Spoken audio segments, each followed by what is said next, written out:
They're coming in from different angles, though. Valhalla going to be facing up against one, and Void just with the Krieg. Instantly demolishes him, clears out CT. Now they know the last one can only come in from Nana. And Plix utility to work with. Good placement, good decision making. He wants some more. But he doesn't have a kit, that's the problem. So even if Void goes down, is that Void's just dancing, just being a naughty little boy. Plix taps it one more time. Oh, he might actually get this. I think he still just has the time. Let's see it. Which meter at the top there is going to hit ground zero first? Oh, this is going to be so tight. The time's ticking, and he is going to get the defuse. Noobster couldn't buy enough time, so Wide Swing, it's their turn to hit the double digits at the half. And a very solid CT half. And look, I have more criticisms to give for ground zero is because they're the established team. Yep. I think that's a fair cop to say on their own map pick. They've had a whole lot of practice doing the gatekeeping at this level of play as well. They're the team that sits there, you know, 4th or 5th in the region, doesn't really let anyone to pass them usually. But today, look, I don't feel like they're slipping. I'm excited to see what they have in store for us on the defense here. I feel like it still might be their map to take, even though Wide Swing have the lead. Look, that T side we saw on Mirage was pretty dangerous at times. It was just ground zero hitting their shots over on a different playing field. Well, second pistol round is upon us again. Ground zero sending 3 to A, 2 to B, and Noobster with a late push towards second mid there just to get some info. I don't think he spotted the bomb because we haven't seen a rotation triggered yet. Still too early to rotate. Even if you spot the bomb at that stage means absolutely nothing. Could be charging into apartments, could be pushing from other places. Single flashbang for Iron to work with on this apartments push by the looks of it. Great flashbang. Oh. That's a whole lot of attention drawn. Void in a perfect spot as Noobster as well. Gets his hand in the mix, but it's going to be Plix getting everything done. Now the bomb needs to be retrieved. A whole long rotation from Llamas and Burn to make their way back to the A site. But they've got a kit to play with, so that's 35 seconds for them to still make their way on, and they're just right at brackets, or at jungle. The flash sends it through. Llama's taking point now. He's going to be the man to try to filter out the side, and it's going to be back to the 1v1. Llamas gets it done with the USP. The team ace comes through as he finds the bomb. That was almost dangerous, hiding underneath the ragdoll there. But I do believe he has a kit to retrieve, which he'll go for after the defuse. $400. $400 redos, Kev. Yeah, I don't know. It's a lot of money. It's a pretty specialized kit. Bunch of wires to connect on. Look, I double feel the like price in inflation. Used to cost $200 in 1.6. A really rough way to transfer, you know, $400. I feel like a safer way is to use Western Union. You know, don't kill yourself to drop a kit. Just use Western Union. Do it the safe way. I'll pay that. That's the first round over for ground zero on the CT side. Now I'm expecting them to semi-drop this just down to just over-aggression, just getting picked off by Deagles. So there's the first one. And this is the second one. No, okay. Well, there's the second one regardless. Void. Oh man, I don't want to... This is a messy round. And I want it to be done. And again, it's just timing, left, right, and center. Both teams just on that hard gamble. Now, Wide Swing taking the gamble of going for the 2v1 on the B site, but that is where the rifle is holding. Llamas not going to be blinded as the flash does not hit the mark at all. Plix wants to try to get the deagle, which he will. So there's a trade and the bomb plant. And Noobster, he's hot on their heels. And the one-on-one, which Plix then lands a headshot. Not this time. You'd give Plix anything, but look how expensive the round is. And that was like barely any investment. These are the problems with Ground Zero's defensive rounds, is that they're yeeting in and they're just going, yay, I want money. And they get a headshot and it's like, well, that's actually how it wasn't meant to end up. 7 to 10, your economy is not looking that great. And guess what Wide Swing's economy is looking? Yeah, pretty good. Pretty good. Pretty good at the moment. Oh, look, you have to invest in MP9s again. And this isn't a choice this time. You're forced to. Well, only if you want utility. That's the risk factor. But that's like saying that if your mom tells you to clean the room, you try to get out of it later. No, there's no such thing as getting out of it later. You do it now. Different approach from wide swing now. Looking for a bit of apartments control.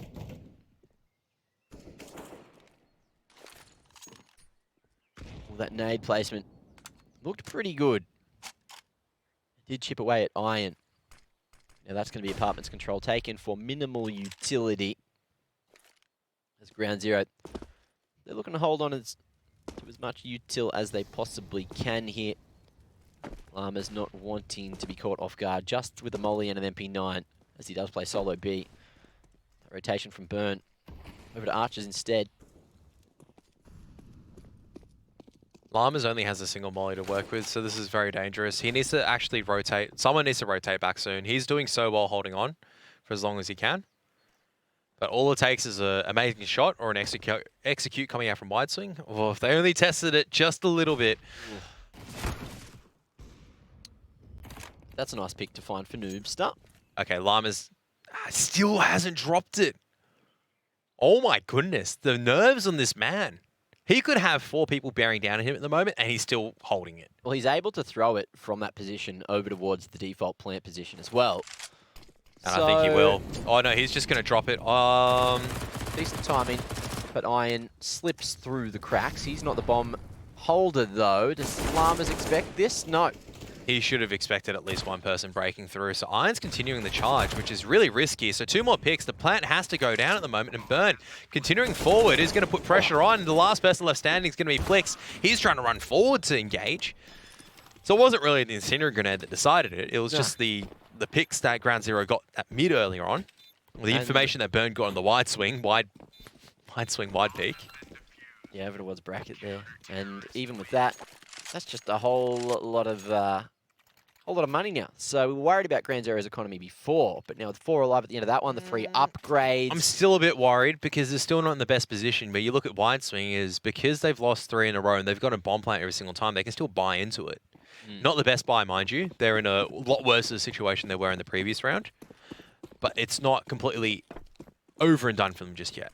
All Might with a lack of impact this game so far. Only 2 kills at the moment. Bit of a slower start from what we saw on Mirage earlier. Still plenty of time to come back into this. All you need is 1 clutch, and you can remember the game forever.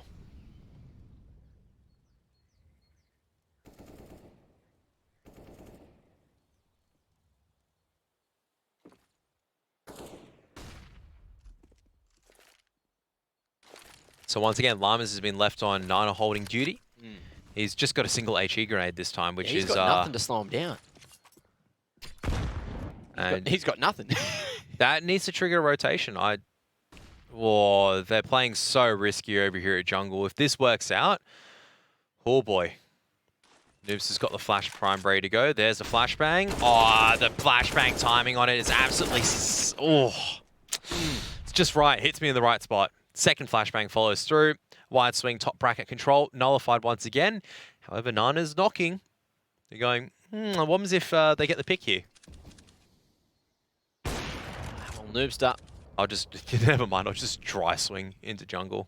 Yeah. I'll also do it as well. I'll do it again. How about we do it 1 by 1 and then give him the bomb as well and then allow Panic to try to clutch this in a 1v4 because we're great teammates. We want him to get the clip.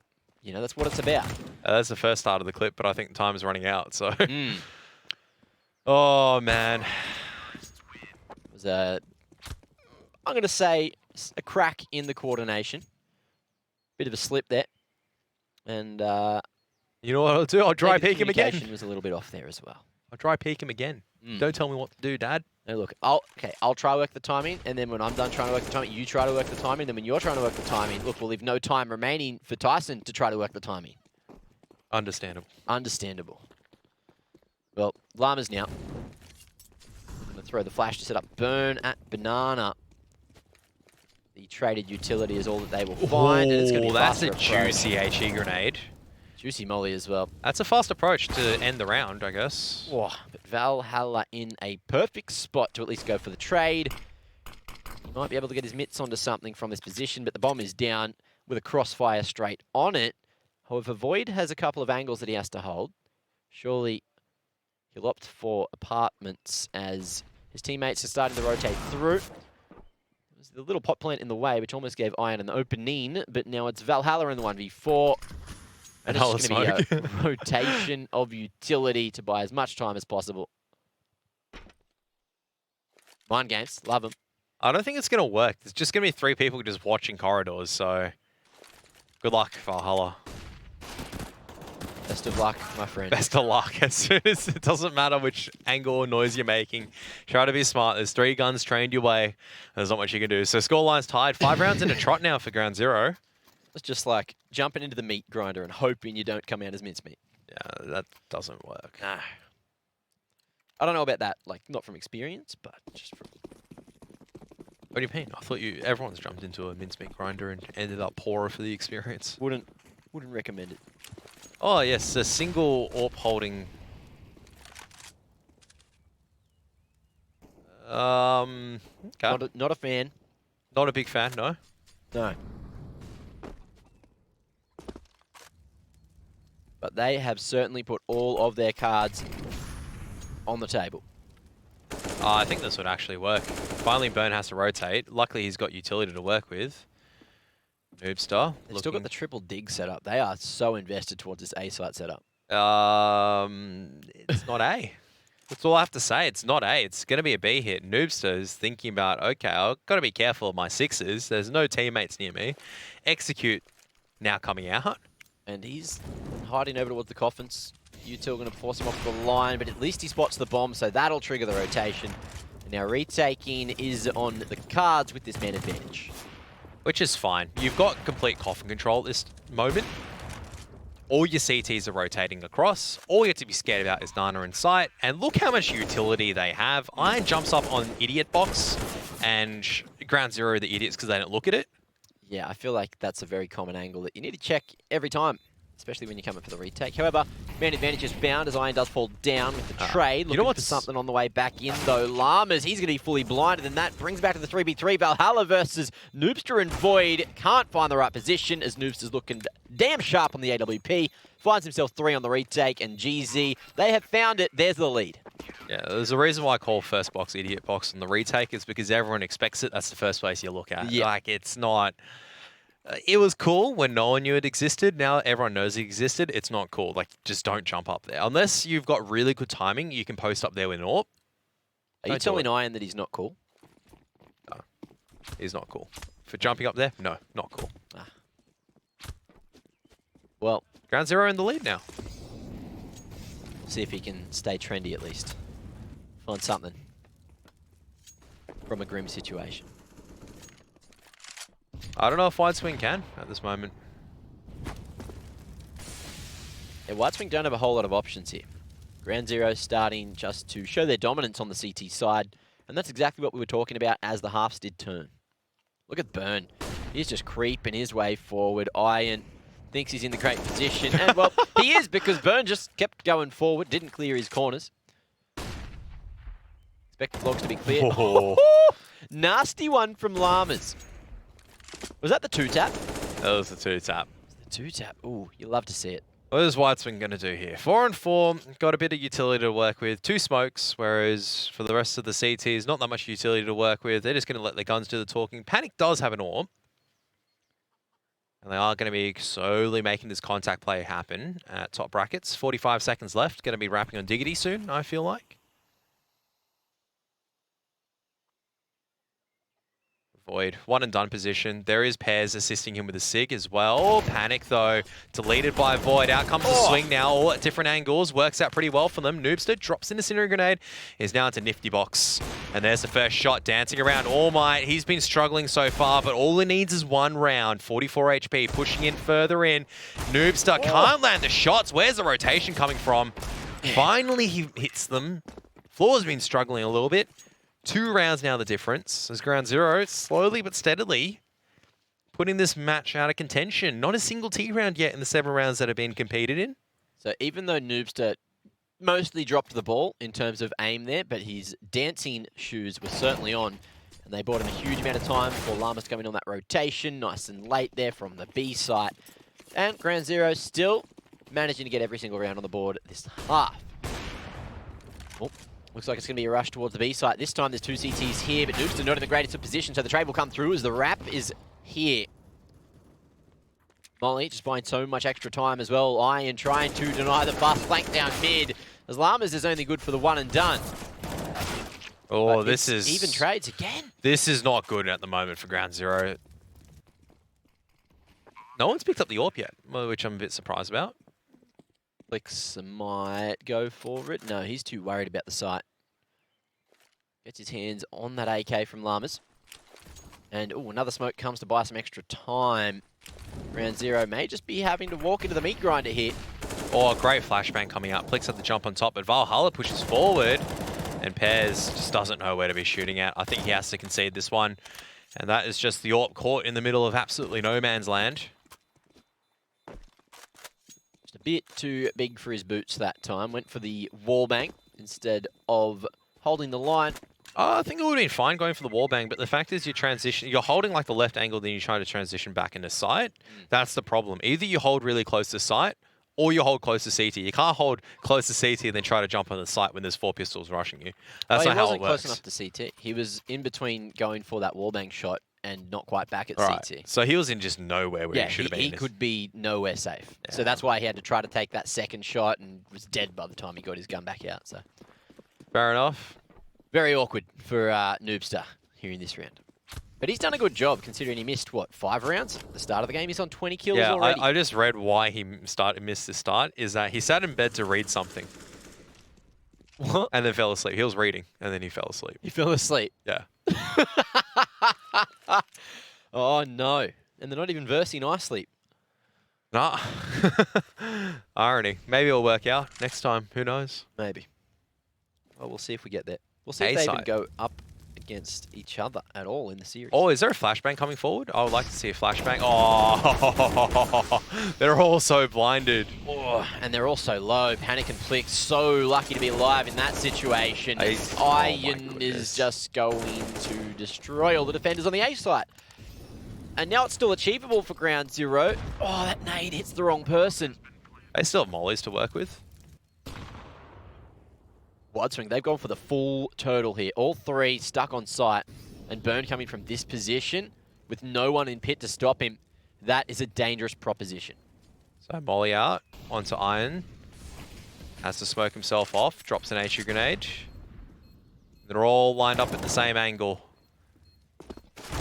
It's a matter of moments. The final couple of bullets need to go into Iron. Oh, quick switch coming out from Burn. He's running into the smoke. He's done the right thing. They're running out of time. Llamas now. He needs Burn to clutch this one. Flicks around, but it's Iron to get all the work done on the A site, using his teammates as bait, happy to just lurk in the smoke. And that is one of those crazy plays that you would expect Wide Swing to need to get these rounds on the board, and that's exactly what we're seeing. But you can't keep relying on them. I mean, that was just down to the ASI players. Come on. It's like Pairs did so much work. He knocked down like 2 3/4, essentially. And the rest of the players couldn't do that. The end. Yeah. Great round coming out from Iron, though. Now off to a bit of a faster tempo at Nana, and Burn's dead. He doesn't know it yet, but he's dead. Ah, you're right. Big eyes, Kev. See into the future. Wide Swing can do whatever they want here. Yeah, well, Ground Zero are certainly just trying to do whatever they want as well. However, leaving themselves completely open to punishment here, which is exactly what they are copying. Cruel and unusual punishment, just running yourself down mid straight into a couple of AKs. And Wide Swing back in the lead. Yeah, and high potential for them to actually take the second map and send us over to a bit of Vertigo, which I wouldn't mind personally. Like a bit of fast-paced action on my good old high-rise there.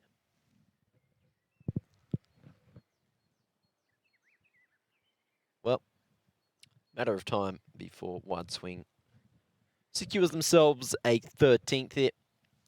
Pairs, all he's looking for at this point is a single rifle, is any form of damage to the economy, and he is not going to be able to get that done. Because Plix just moves his little old head to dodge that very inaccurate P250 bullet. There we are. So, for the half, who has spent the most money? It's actually Panic. No. No, it's Noobster. No, it's Noobster. Obviously, everything on the CT side costing a little bit more has started to add up. He also gets the AWP quite a bit as well, so not a surprise. He's earned, actually no.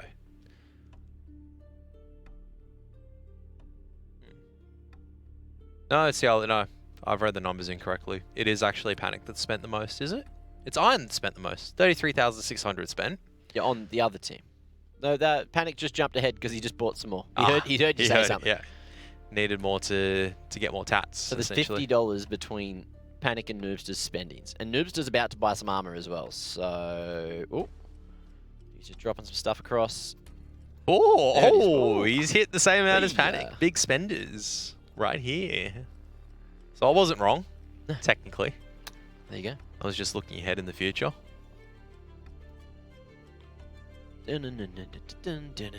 So I think Ground Zero, they're in a bit of a strife at the situation. They don't have much space to work off with as Llamas. What is he waiting for? Is he waiting for Dad's permission to buy? That's better. Finally managed to crack the piggy bank there. Get that late buy in order. They need aggression at Nana. Might be seeing that. Certainly are. Iron, he is now going to find the entry though. That's the AWP loss. Just 20 seconds in. AWP not even a single impact. A wide swing can just keep hitting this B bomb site and it's going to work them absolute dividends. So looks like they found the formula. It's just go in and kill. However, looks like they might just be about to encroach on this triple setup towards Dig. Now there's that man advantage for the CTs. They are completely aware that it should be just a single player over towards the B site. However, wide swing trying to do whatever they want now. With this full bracket control, they've left the bomb to lurk solo at Banana. It's Tyson. He's just going to hide at logs, hold his ground, and see if Burn goes aggressive.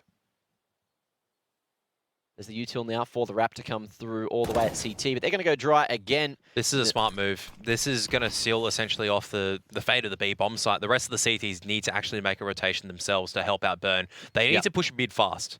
They can't allow Burn here to dry. I feel like they should have already contacted at bracket. Oh, okay, never mind. Burn just kills everyone himself. The end. That's a whole lot of faith in your leader there.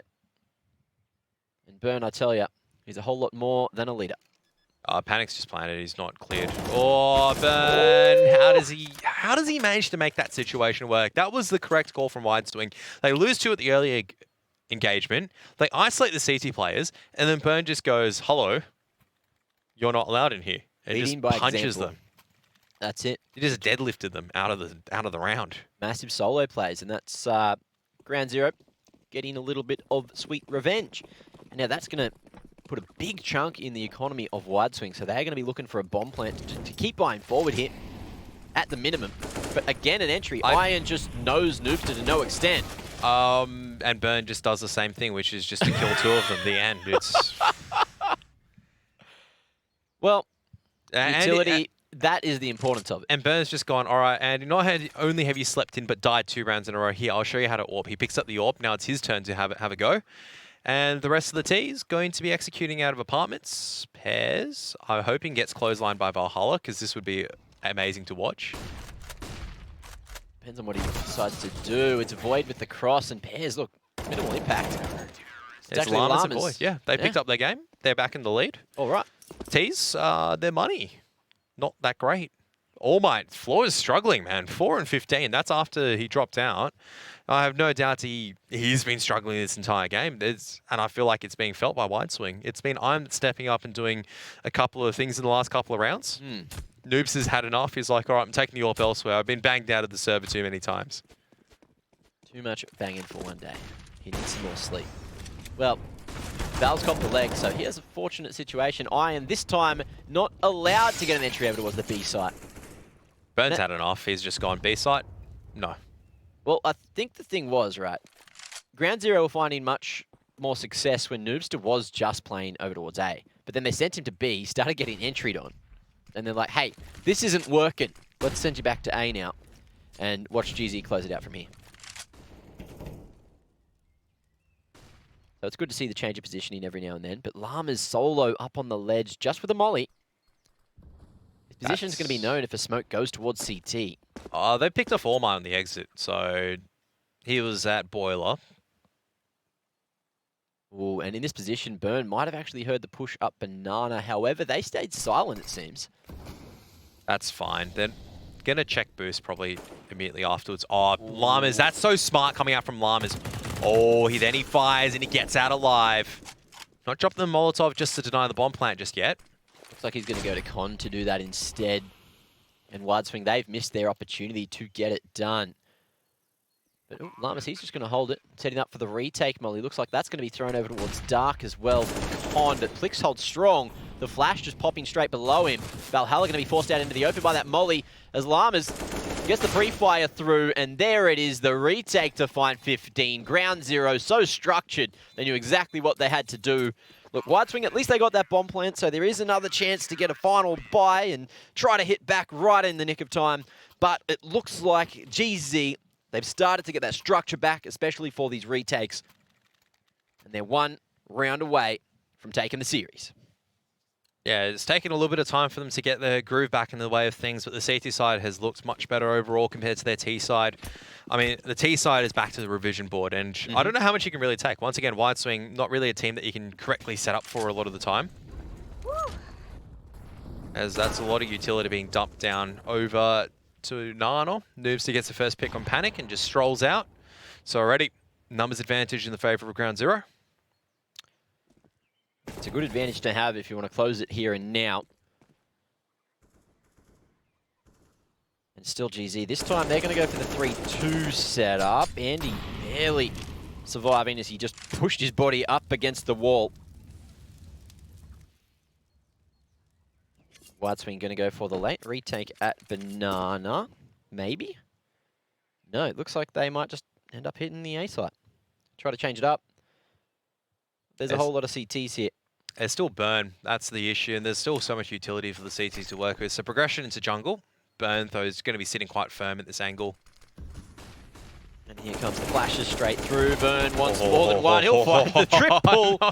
It's actually a TK from Plix as well. That is unfortunate. And the deathly blow from Llamas at the B site. Nothing working out for Wide Swing in the end as GZ, they've taken it 2-0. So they will continue on through the upper bracket and take on the winner of the next series for the night. Yeah, so congratulations to Ground Zero. Look, really scrappy 2-0 at the end of the day, but they're going to take a victory.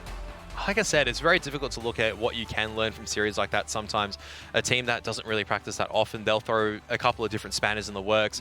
You got to be thinking about how do we adapt to it. So I think they'll be looking at how do we break a diggity hold, for example. Wide Swing the answer, just drop a molly underneath it, flash through, and then Wide Swing the guy on top. You've taken top bracket. So maybe that's something they need to adapt in the future in terms of the takes and whatnot.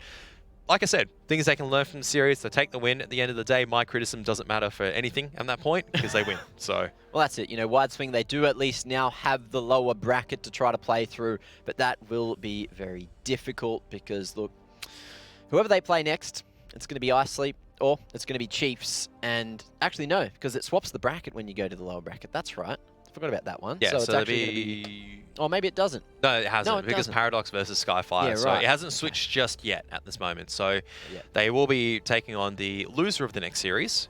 So speaking of the next series, that's going to be interesting to watch. I'll see if I sleep or if I woke. So. Well, we'll see if the Chiefs are going to turn up today, because that seems to be a bit of a dice roll recently. That's always the question. Do they turn up? They turn up, it's a 16-2. They don't turn up, well, we could be in for the long haul. Well, we could be for sure. And look, I'm expecting a humongous performance from them again, but we do have a break to go to before we get to the next series. So, ladies and gentlemen, don't go anywhere. We'll be back shortly with more action. Llamas Void. Oh, he found the head of King. Well, sure, okay, cast a bit he of... might, actually might find Bird as well. Hang on a second. Hang on a second. Still makes his way straight through the smoke there, finds the bomb and knows exactly where Llamas is, finds the head as well. Make it really difficult in Void, trying to fight off different angles, but Plix can't convert that aim duel. Now Void's in a lot of trouble, but he's still fighting, still staying. Oh. Void cops a bit through the span there at triple, and Kingfisher 4 HP, can't land everything he can find, has no idea where Void is. There it is, taps away, gets the second, now it's going to be down to the 1v1, but Iron, he's only got 3 HP, somehow he's... Is it an open plant is the next question. Here's the ace. Here's the ace. Here's the ace. There it is. Voidy boy. It's going to be the 4v2 over on the B. I mean, it's so noticeable. Burns on the other side once again, so able to claim and then go from there. This is what I mean. Sure, it's an eco round. but he's just coming in, he's just slapping all of... Noobs has got the flash prime ready to go. There's the flashbang. Oh, the flashbang timing on it is absolutely... and done position. There is Pairs assisting him with a SIG as well. Panic though, deleted by Void. Out comes the swing. I think they're running out of time. Llamas now, he needs Burn to clutch this one. Flicks around, but it's Iron to get all the work done. Now Burn here to try and I feel die. like they should have already contacted at bracket. Oh, but okay, never mind. Burn just kills everyone who's landed. He's not cleared. Oh, Burn. Mr. Murray, have you decided on a name? We're thinking Callum. Calamari. Calamari. Calamari. Let's make it Jack. Drink it through with Dare iced coffee.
free now as well. What is that?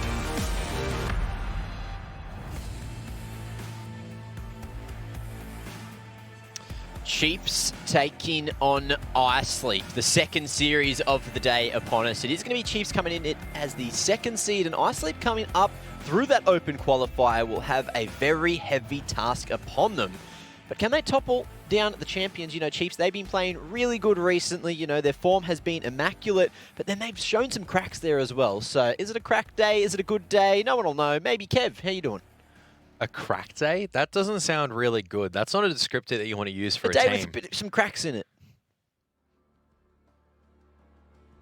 Not a good day. What Chiefs are very immaculate are Bad doing day. is, yeah, bad day. Bad day. You take one down, then you sing a sad song. Yep. Okay, so look, in all honesty, Chiefs immaculate at taking overtime games and then losing them, so pretty good at doing that. In all honesty, they are the superior team in this. They've been playing together for a lot longer, practicing together, proving results. But like I said, trying to find that level of consistency is the issue at the moment. And you look at a team like Isleep, they've been together for a while, but the difference here is that they haven't been able to put on the results. And, you know, they really need to eventually as well. So, as you can see here, speaking of results, GZ, that was just the previous series that we saw as well, 2-0 over Wide Swing. That was a great result from them to continue the upper bracket run. And Chiefs, can they do it one better and take it 3-0 over Isleep? 3-0? Yeah, probably not. No. Well, they can't. They can't, No, exactly. they can't. That was the joke. Another terrible joke by Mac. I'm on it today. Stop. I really am. I am going to sleep in a moment. At least right now, MC doesn't have a map to tell me to stop, so I can just keep on going. MC, when the game starts, please tell this man to stop. Like, write it twice in different colors for me, please. But Chiefs versus Isleep coming up. I don't know. I go into Chiefs all the time about this in terms of, for a caliber of their team, not really that many superstar players, in all honesty. Players that have had stints at a high level, players that have done damage, but no one that's actually where you consider them at 100% a top player in the region. Like a top 5 or 10 player. Okay, maybe not a top 10 player, but I feel like APOC Dud is getting really close to that position on the days where he is on. He's huge. That's correct. On the days he's on, right? Yeah. On the day anyone's on, they're a top player. But the problem is trying to get to that consistency level, which is consistency is key for Chiefs. That's my point that I always want to keep arguing forward. On their day, any of these guys can bang you out of their server. 100%. And look, I feel like Humongous is one of those other names you need to be looking at as well. You know, the rest of the roster, they're pretty sharp as well. Jinx Maker and Skull Hunter, you know that they've certainly hit a shot or two in their day. But the consistency, the positioning from players like APOC Dud, from players like Humongous, they are the ones that just keep getting those rounds on the board and making those clutch plays. And it's also partly because they are going to be the ones coming out a little bit later. They're throwing that utility. They aren't necessarily on that entry role, and they have to play the late round. And they've got the... All of them can AWP, I would argue that.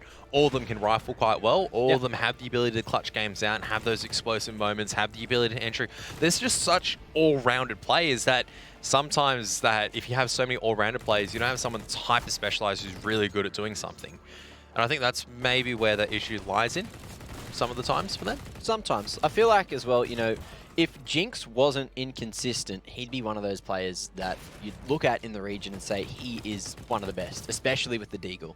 Have you seen the shots that he's hit in the past? Yeah. That is ridiculous. The thing is, he's had that wrist injury last year, so he was out for a little while, came back really strong, and he's here to stay for the moment. But, you know, is he going to hang around? I hope so. I still remember when Jinx still played on that CGM team with a player called Barry Walsh. Like, imagine getting AWP'd by a guy called Barry Walsh and he just drops 40 against you.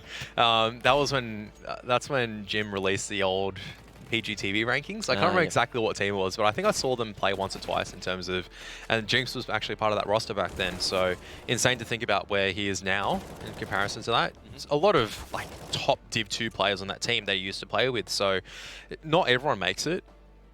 And it's just for Jinx at the stage is just finding that consistency in terms of how to make it happen every single time. And that's just something that comes with time, confidence. Yeah. When Chiefs start putting on more results, I've no doubt this team is actually going to start rolling together with full steam again. So it's just look, we'll have a bit of a break from the last week. Absolutely grueling schedule. I'll be realistic. That was just competition match after competition match. Not enough time to really go in and fix anything. Now you've had a bit of a break. You've had some time to analyze and accept what the situation is. Yep. This is the part where you make your run into the ANZ Championship finals. Well, this is where it all starts, and they're going to be Correct. going up against Isleep, who have made their way through the Open Qualifier. We have their roster here as well. If you don't know them, get to know them because they could be here to stay. You've got Dirty there, who is Dirty American, for all of you people who are wondering who Dirty is. You've got Ferg, who's been around for a long time, Moe, who's been around for a long time. And I want to go back to Ferg for a second. He was coaching, and now he's just jumping in the server. So he's doing Kingfisher, but he's actually in the starting roster. And obviously, you've got Noisia and Tot down there as well, who have been around for a little while now. I feel like Tot hasn't played at the top level as much as the rest of the names here. Maybe Dirty is in a similar position, but he's at least been in a couple of very strong teams before, as in like Taboo and, what was it, SSU back when they were making a nice little rise up. But here, this is another era, I guess. I think for Dirty, it's really interesting because there is still a lot of experience on that roster. Like, you look at your players like Moe, for example, who has competed internationally a lot of times. Ferg, look, he's had more experience than probably I've lived. That's an exaggeration, but the man has been playing professionally since 1.6. Yeah. Would have been playing this, honestly, seriously, if, things didn't happen the way that they did. Yeah. And he's rolling on with it. Made a coaching name for himself. Still sharp enough to make some plays in the server, as we saw from the qualifications. Then you kind of rounded off. Tot's kind of the young one. I don't think his game sense is all there, in all honesty, but what he makes up for that is sharpness. So you just chuck him on the entry, don't allow him to overthink or do anything too strenuous. Noise is a pretty good all-rounder, has kind of been floating around the top scene for a very, very long time. Coached him myself, had a lot of respect for his gameplay. Sometimes it is a bit of weakness in the aim, but honestly, one of the players that actually applies himself quite a bit. Yeah, So that's good though. And then topped off by the fact that you've got Dirty, who I've got nothing but good to say about Dirty, essentially. So, played a lot with him in FBL, had the right mentality, has the correct understanding of the game. I think this is the roster where he could definitely go far with. Yeah, I feel like he's grown a lot personally in the last year. I think I've known him for about 2, maybe 3 years now, and yeah, just as a person, his mentality's gotten so much better, and I believe that's why it started to carry him back here. And another thing I want to put out there as well is Isleep with a team that was just on the borderline. They came through, I think it was the upper bracket, and missed 2 opportunities to actually play in Split 1 by just barely missing out on the qualification. There was a lot of anger from someone in that team in particular. We won't name names, Look, but you're going to know who it is. Name it, because I'm always going to come back and look at this. Look, I'll put it this way, is that the whole thing here is mentality, right? Like, some people, like winners, will think about, okay, how do I get back to there? But if you're always focused about looking and blaming on other scenarios, then you're never going to make it up there. You're always going to find an excuse, which is just not good enough at this stage. Yeah. I think a lot of people still have confidence in it. Like, I'll target this directly at you, Moe, is that everyone has confidence in you making it back. But it just completely triggers me that you always make excuses when you don't qualify, or these things happen or whatnot. We get it. Well, the thing was, the other day, he was on fire. So he's still here. He still has the skill to make it happen. That's the whole thing. That's the whole part. Is like, if you stop complaining as much and just put that effort into, I'm just going to work harder. I'm just going to work harder. Well, we'll see if they put any effort into their veto today, because we got the vetoes ready to have a look at, see where we're going to be heading and what we're going to be playing. So there's no overpass, no train. You know that that's going to leave Vertigo on the cards, but do Isleep think that they have it? Oh, they do. They're going to pick it straight up. So bit of action to kick off the festivities, and Chiefs are going to be left with Nuke as well. But I know that Isleep play Nuke, so they're going to be sharing this map pool. I don't know if we're going to go past the first 2 maps, depending on how Isleep play today. Also, if Chiefs, drop the ball. We spoke about that earlier. The lack of consistency starting to be a bit of an issue, but we'll see if they can, button down the fort. Yeah, and like I said, this is the first time that I have seen Isleep play in a very long time. Yep. I've talked a lot about them. Let's take a look at what the remainder map is, I guess. It's probably going to be Inferno and Mirage. Inferno. Oh, there you go. So you sound very bemused with that one. Yeah, it's not. It's just a case of, I'm not going to expect a Dust 2 coming out at the end. Yeah. It's going to be a Mirage or Inferno. And Inferno is probably the smart pick coming out from the Chiefs. Yeah. They have that final pick as the higher veto. They're going to always choose to ban out the last map. So, look, good map pool overall. At least it's a bit mixed up today. Let's see how it goes. Yeah, and I guess Isleep being the underdogs at least get their map pick to kick things off as well. So I'm always excited to get into a bit of Vertigo. And look, we got Vertigo, we got Nuke, we got two very strat-heavy maps coming out initially, which is going to show exactly what Isleep have in their playbook, exactly what Chiefs are going to be able to do. So they may have to rely less on their aim today and maybe a bit more on strategy, which could work out. But you've got some big brains over on Isleep that may just be able to formulate a counter strat or two. Oh, but sometimes it just comes down to aim. You just got to bang the other person out of the server. That's the whole thing. You can have like a 6 strategy, but as soon as one person just holds the smoke and just kills you through it, there's your strategy is just kaput. So it can go for both ways. Yeah. You can have this amazing Molotov here, smoke grenade here, flashbangs, and all it requires is a guy that's completely blind just holding down the button, just aiming in a general direction, you're all dead. Yeah. That's a bit unfortunate. It is unfortunate. It happens. Like, you saw what happened to Panic earlier. He's flashed a ramp. Burn's completely blind. He takes the angle, and Burn just double dinks him. Completely blinded. That's not an outplay from Burn. That's timing. That's not an outplay. But that works. So you just got to take them. What a vote. 88% to 12%. That's a big difference in the community poll. So Chiefs looking like the heavy favourites from the fans at least. Maybe everyone's just being honest from what they think. But look, 12%, that's better than 0. I'm gonna put that out there. Maybe all the fans that are supporting Isleep are currently sleeping, because sleep is such a great thing. Of course. Or maybe they've quickly just voted in the poll and then gone to bed, which I wouldn't recommend because you're going to miss out on the action. And that's what we're here for. And then you become like Noobster, who sleeps before an official. Or through the first map. Look, that actually happened a couple of seasons ago, I believe, with Surge. Do you remember that team?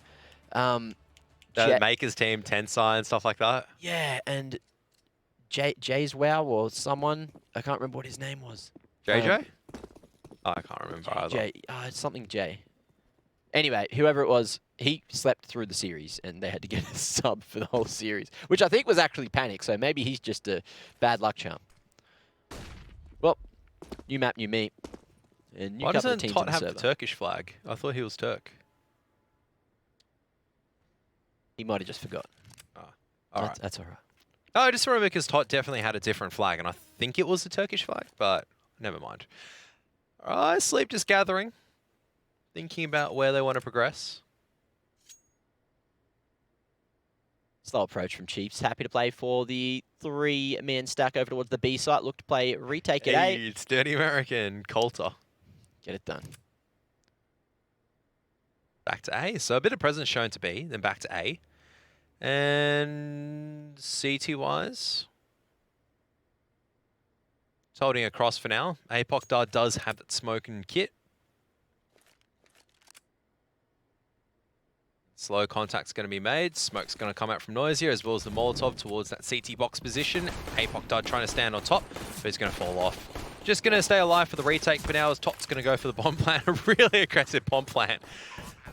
Oh. Yeah, maybe a bit off of positioning there. Tot almost falling as he goes back to sandbags, but we do have the flank coming through from 3 at the bottom of A ramp now. Humongous manages to bring back to the 4v4, finding the head of Ferg. There's this beautiful crossfire coming through, and a late flank as well through mid from Dirty. Made its way across. Dealt with, however, and now it's back to the 2v2 as Moe hits a nice little headshot. Todd is going to be fighting the man on site instead, and the bomb eventually found, but the defuser has been destroyed, and Humongous has to go for the reload, I dare say. That's it. Moe on the flank gets the final kill, and Isleep start off strong, taking the T-pistol. Yeah, getting the kills, getting the flanks across. Good stuff coming in from Dirty, actually. Just running interference, and Moe going huge with the 3 kills at the beginning.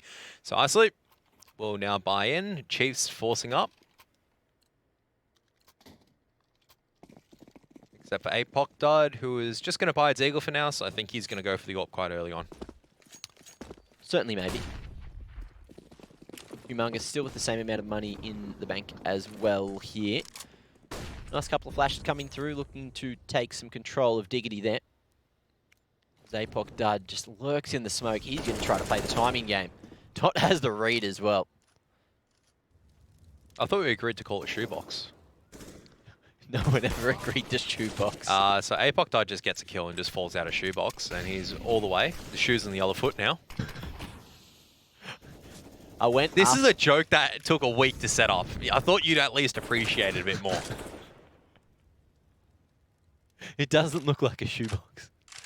No, but what I said is you can make any name up as long as it's influential enough people will remember it. So I'm just pushing for it to be called Shoebox now, just out of spite. Okay. Well, you get that one done. I will. I'll try use it in FPL and see how it sits. People will be jumping off the map thinking, where's Shoebox? I mean, when you think about it, it's like the same call out as Narnia. He's in Narnia. You instantly know where that is. It's where someone shouldn't be because he's just come out like a magician. Magic's going to happen on the A-bomb site. There it is, Maker. Slots it over the top of the cubby there. Dirty gets that bomb planted successfully. This is going to be the man advantage. Well, not for long. As Dirty gets the fadeaway through the smoke with the Mach 10. The movement accuracy just looking too strong at the moment. Gets himself the upgrade as well, and there's no kits, no utility to play with here for the Chiefs, so they're going to have to use brute force to get into the round, and the Deagle might not be able to get it done. We were talking about Jinx's Deagle before, but can't quite hit the heads. Accuracy not quite there as Skull closes the distance. What's some damage? And he's going to lose the engagement, as is Jinx.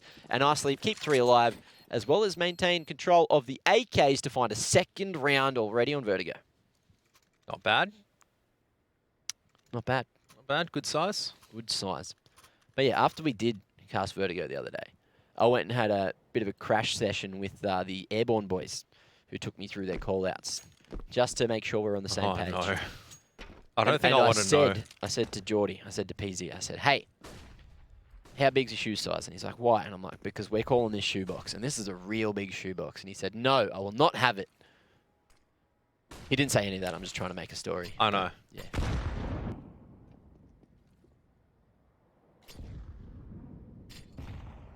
Triple nade stack that's going to come out. The question is where? Well, one of them's gone, so it's Doo-doo. going to be a brawl for the B site.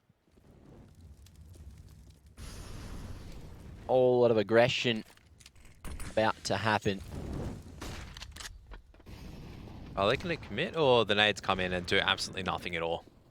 Not enough to matter. Yes, Ferg. Go. Oh, Ferg got killed. The end. They're going to go A. Good call. Good rotates calling out from Isleep. Sack 1. Make sure you take the rest of the map cleanly. Which should come through. Moe going close range against these pistols is a dangerous decision, but he gets it done. Looking pretty sharp there with the AK. Able to just mop through the unarmored CTs. We'll see if Isleep lose another at all here, but I dare say, knowing that Maker has that USP, there's no reason to even be facing him, maybe just for the $300 kill reward, but still, is it worth it if you risk, the 5k on you? No, is the answer. Isleep is coming into this very hyper-focused. They have something to prove, which makes sense. So Chiefs now with the first buy round. Good stuff so far from Isleep. Can't complain about it. Taking the pistol round, securing both anti-eco rounds quite cleanly. There were a couple of scary points. Even if they did lose it, I would have to say that it's more credit to Chiefs landing a few good shots as opposed to Isleep throwing it completely. So now comes a buy round, as I said. And this is going to be the first test for Isleep's attack. Now comes that default A ramp smoke. Into shoebox. Talking to Pilly about that one yesterday. Shoebox?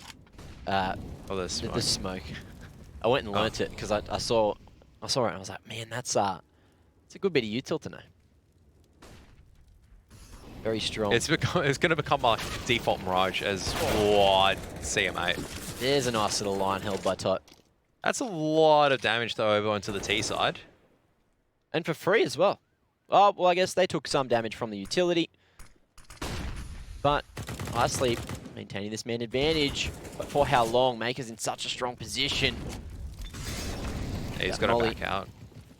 I think this needs to be a save coming out from the CTs. There's no way into the site. You don't have the utility to do so. That's the problem. Is you need a couple more mollies and a couple more smokes and flashbangs for it to work. As Ferg is trying to get on the opposite side of the railing. Thought he might have lost it for a second. And you can see Chiefs, they're already back to save. They understand it's just not doable. You don't know how much damage is actually incurred. I can see it, but your best reasonable guess is, okay, we've done a bit of utility damage, but no one's gone down. We haven't shot anyone. Okay, we can take down one. Awesome, but we still need to fall back. Chip damage, fall away. But Isleep still come up with 4 rounds. Their economy is looking absolutely great.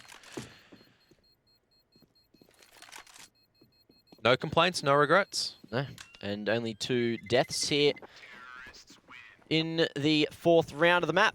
But a strong start to the T side, as Chiefs are starting slow.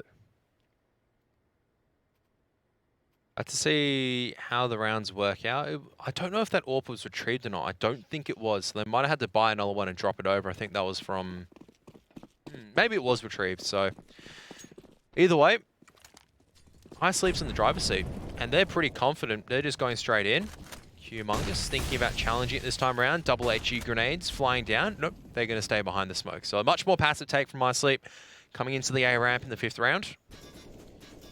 I think you've got Dirty that's just slowly probing over on the other side of the map. He's just holding mid, making sure no one's going aggressive. No one making noise to B.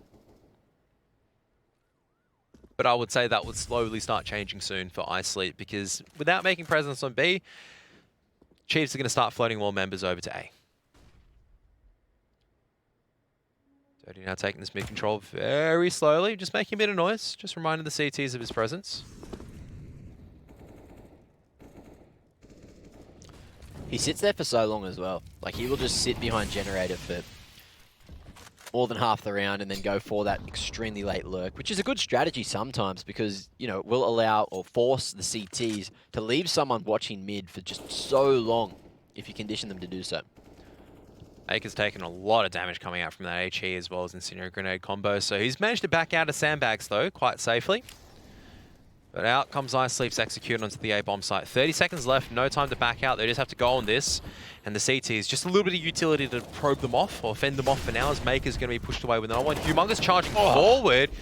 Ballsy play coming out, but Moe misses the shot in the line. Now that is going to be full control of Diggity now for him to fight from, but he's not going to be able to deny that bomb plant. Looking to make his way back through. This is going to be the 3v2. It's Dirty and Moe. Going to be forced to watch the flank in a moment. Jinx coming from below with that M4, just about to work the timing. Dirty spots him, but Moe has to move. There it is, denying that flank coming through. It is going to be APOC Dud with Skull Hunter to hold, and the stick will come through, but Moe with the AWP will not be able to find 2. Ooh. Can't deny the defuse. And there it is, first round of the board for the Chiefs. And a Krieg will be retrieved. Skull Hunter with the full BM. Double AWP actually set up coming out from the Chiefs instead. Whereas, that could have been, if Moe hit that shot in the diffuser, I think that might have been all over. Not enough time left for anything else. So that's what it comes down to sometimes. You've got to hit your individual shots. Well played on the flank. Well played coming out from APOC Dud and Skull Hunters to win the first round for the Chiefs. Their money's in a decent position, but so is Isleep. So back into the fray once again. Oh, but faster approach this time. Berg wouldn't get the entry to work. Let's make a re-aggresses again, but there is a tiny little gap in that smoke. The nade goes deep, but they know that someone's close with the sound of the wood coming through. Are the T's going to be ready for there to be 2 CTs just standing and facing them? The trade at least comes through, but APOC Dud not ready for the upwards flick from Moe. And that's going to be the 2-man advantage now. I don't know where Dirty got that kill earlier on. Was that to mid? I think it was that he actually picked off Skull Hunter at. So there's a dead body over towards mid, so I'd assume. Yeah, so he was waiting for that aggression. It's paid off because now that Chiefs they have to go on the front foot to try to equalize the situation. And it may just be that Isleep go back to B, where Jinx has a full built utility and time to buy. Ah, the life of the B anchor.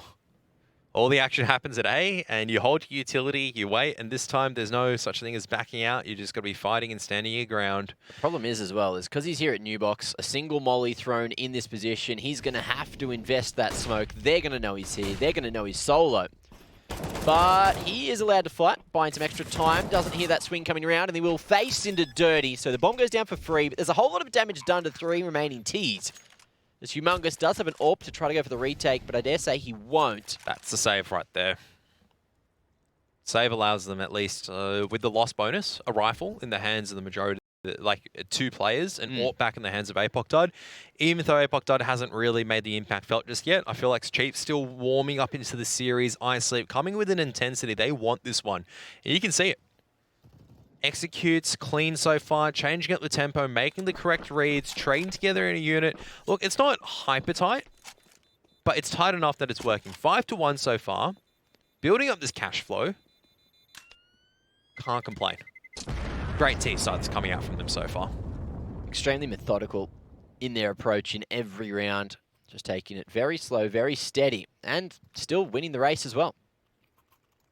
So, still the 4-round lead, only dropping a single round to Chiefs so far. Double orb still coming out from the Chiefs, which I don't know what to think about this.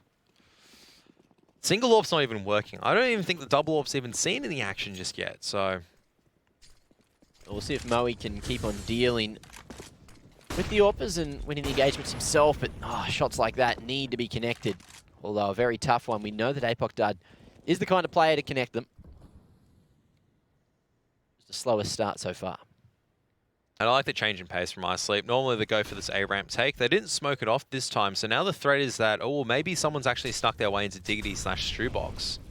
Jinx is now forced to use his utility early. 3 people over to the A-bomb site, though, which is good.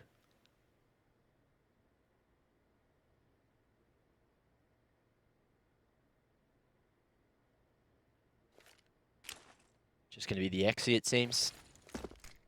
With the 2 CTs here to play, they've still got utility to slow down the push. Mungus dumps it. Buys an extra 10 seconds with that Molotov. Now here comes the push in straight up the guts. They're going as the defensive smoke comes on the front of sight. Jinx now playing from the shadows. Has the crossfire to play with as well. There it is. The 1-2, left, right, getting everything done as Moe slots it. Ferg as well with the nade to clear it out. The smoke on the front of sight leaves a huge gap, but Humongous can't afford to miss those. The bomb plant will be secured. So 2 veterans at the scene right now, 2-on-2, Youngbloods versus the old vetted hands. All down right now to Moe, who's thinking about what move to make, but he can't sneak through the smoke the second time. So Chiefs managed to make it work out. Humongous lands 2 kills of the AWP. Double AWP still retained, but Isleep do manage to get the bomb plant down and do some further damage to the Chiefs' economy. Still going to be drops that are going across and the weapon shuffle as per usual. Whereas for Isleep, they can still kind of force into it. Yeah, there's 7k on someone there. They can drop a nice little AK across and still be very healthily on a by themselves. So hard to execute on that B site sometimes. Where just in my head, theory crafting, it might be better just to walk in and play contacts. The thing is, there's some nasty lines you have to get past, and so many that you have to clear if you do go for that contact play. But as soon as you, because the whole thing is as soon as you execute, right? Any B anchor that's worth their salt drops the smoke in a choke point, and then you're forced to fight him. And there are angles where you have to swing into another fight, like point of contact, or you need to win that aim deal. There's a whole lot of variables. Yes. Is what we're saying. Whereas I'm going, you make a contact play, things could change. But up against the Chiefs, I feel like the contact play is probably a more risky decision, and that's why. Because Apoc is going to shut you down every chance he gets. Now, Moe, he's going to be posted on that line there over towards the cubby. Just waiting for someone to overstep their boundary. The smoke will be enough to force him off. Still looking for it, though. He's still trying to find Maker over it. Oh, just barely able to see through the top of that smoke there. Apoc Dud slots another. This is what you want. This is what you want your AWP to do. Hold these angles and just make this pressure work. But Dirty not clearing these corners. Finally lands the spray down. He's going to try and get the bomb plant across. Oh, and The nades is pretty good. But the double nade coming out from Humongous on his teammate, on the enemy. It's all down to Moe. The bomb plant hasn't gone down, though. Awkward situation. But still, it looks like it should be a Chiefs round. Moe, he's got 10 seconds to get the bomb and plant. You can see Chiefs, they are in a reactive setup, ready to go for the swing if the push came through onto Skull there. But Moe just deciding to keep his little head hidden. Try to carry the AWP across into the next round. No bomb plant is going to be bad for the economy for Isleep. But Chiefs starting to look like a team again. Yeah, starting to warm up, I would say. That's the real talk, is that they had to get utility running. They had to start landing some of their shots. Okay, Apoc Dod's made the difference so far. On the B side, Jinx has made the difference alongside the Humongous. So now Isleep thinking about okay, what's not working for our A side? Do we need more flashbangs to kind of probe a little bit more forward? Do we need to take more mid control? Do we need to play this contact play a little bit more to see how it goes? Because we're a little bit spaced out too far, no opportunity to trade. That's what's going to go through their head. A much slower round that's going to come out from them on the eco.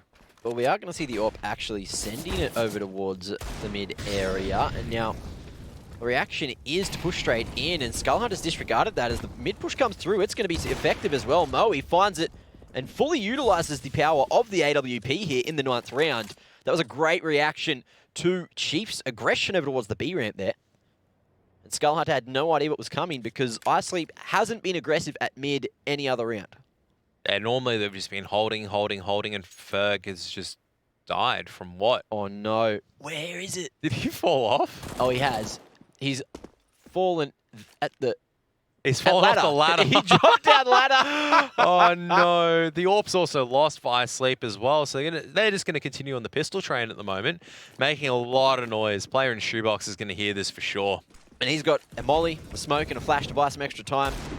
But it's going to be the contact onto Tot, almost dealing with him. Jinx as well as slot himself in, back to back. He goes, finds the double.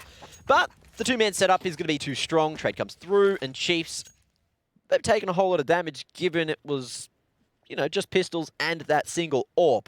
But I guess the AWP was just too strong. The AWP was the one that got the 2 picks, and Top managed to find one with the retrieved rifle. But Chiefs, like you said, the money isn't looking too sharp. As long as they're getting the rounds to try to equalize the situation again, it's not too bad for Isleep. Another eco. The thing that I'm worried about for Chiefs is Isleep are looking super structured on this T side. Imagine their CT side. I reckon they've got it down to a T.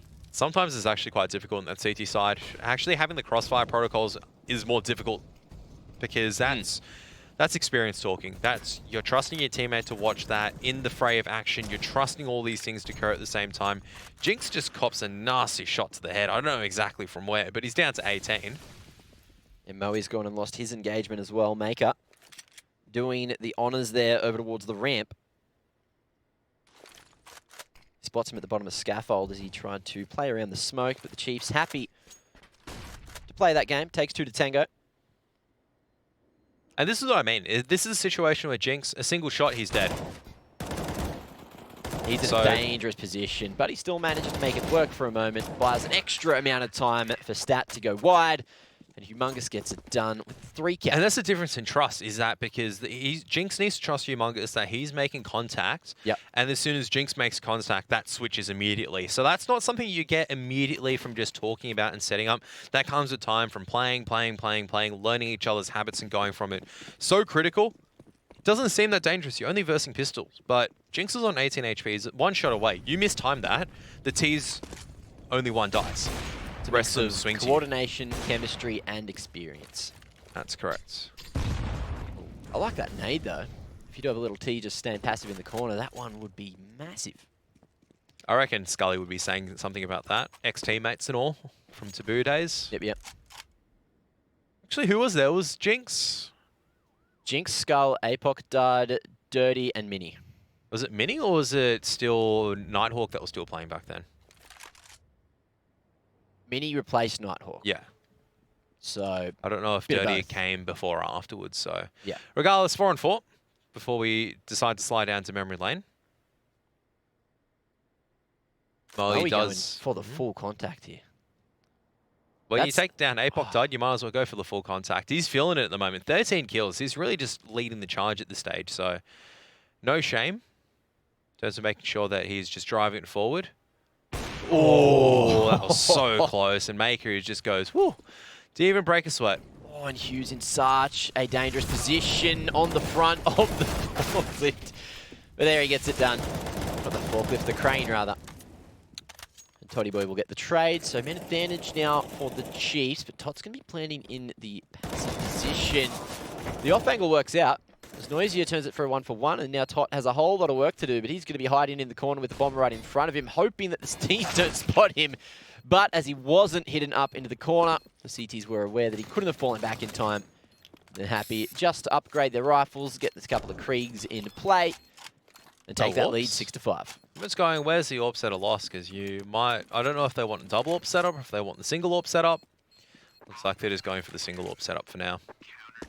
But yeah, that position that Humongous was playing from on the side of Crane is so dangerous, but you obviously have that element of surprise because people aren't going to clear that every single time. It's such a dumb position to hold. Why would you clear it? Why would you stand Well, there? if you can get a pick there and no extra swing comes through, if you drop a smoke, you can fully just jump back over to short for free.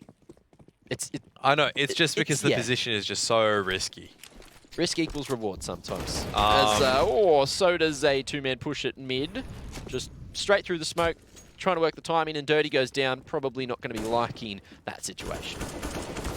No, but the fast entry is coming to A as well. So Skull Hunter thinking about what utility to drop just to slow this down for now. Smoke doesn't hit the mark there. Bomb's not there though, just yet. Bomb's actually making a journey over to B. So the trick play, hoping that they have pulled these rotations as Isleep move forward. Down the ramp. It's not going to pull the rotation of Jinx though, and Jinx is just going to come straight back into B, clear all the angles to make sure he's safe. Still so much utility to play with on his belt as well.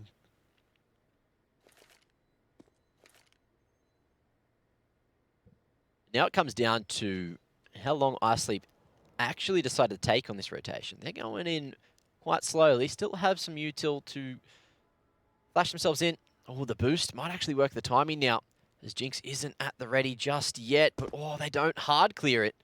They stayed crouched the whole time, but with the drop, they got the util. That's actually really smart coming out from Jinx. Now he's going to drop both sets of utility, completely stall them. Rotation's called out. No way out unless Isleep decide to boost over. Still, they're starting to run out of time. They have to make a decision. Do we go? Do we stay? But Humongous was watching for the window boost as well, and Skull just makes the read with the spam through the smoke. Perfectly timed. And that'll be the round. 10 seconds for Tot to try to filter out the side. He finds the first, can't get the second. And Skull Hunter reactive with the peak, looking perfect to get Chiefs to a 2-round lead, 7-5. Imagine how traumatized you'd be if that body just fell off the edge and just landed in front of you. Yeah. But, oh, man, that was a disgusting round coming out from Skull Hunter. He got, I think, 3 kills through smoke in that round. It's really disgusting when you think about it. Apoc Dodd's having a shocker at the moment. We said he had a couple of good AWP kills, and then some other times it's just, he's looked absolutely horrendous, so. Oh, look at this again, though. Who will make the first move? Dirty's actually going to go forward with that nade. Crosses the line, and Skull won't expect him to peek close, but he jumps back to safety instead. Didn't take the risky play. He's already lost 2 teammates, though, in an earlier engagement, so this is now Chiefs. They've just come back with a vengeance, pretty much. There's nothing wrong with that. Isleep started off really well, but a very, shall I say, haven't really adapted beyond what they've initially shown us, which I'm a little bit disappointed about, but at the same time, haven't really had the experience to really work with just yet in terms of really adapting the executes into how do we fix it so we counter what the opponent's doing. They're still working on themselves. I'll tell you what I want to see to get people on site. Sneaky old run boost from the wood box just up to under window. I don't think that's going to work. You can dodge the line that the AWP is holding. Yeah, but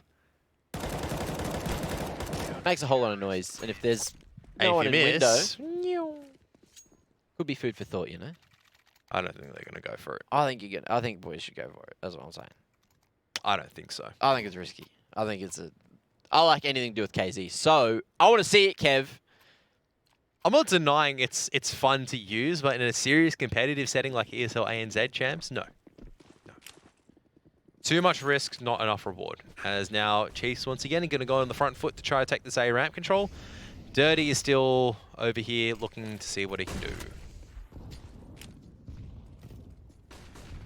It's going to be helped out by the fact that Tot got the opening kill onto Humongous.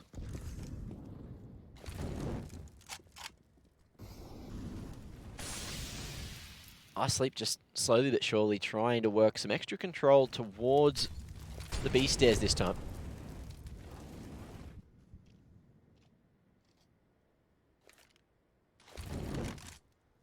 Humongous. Will he be avenged eventually here? Very slow play coming out from the Chiefs over towards that A site. Oh, this setup coming out as well. Is that 2 people playing aggressive at A ramp? You're afforded this luxury to hold 2 more people over to B. Jinx still has a smoke as soon as Jinx calls for it.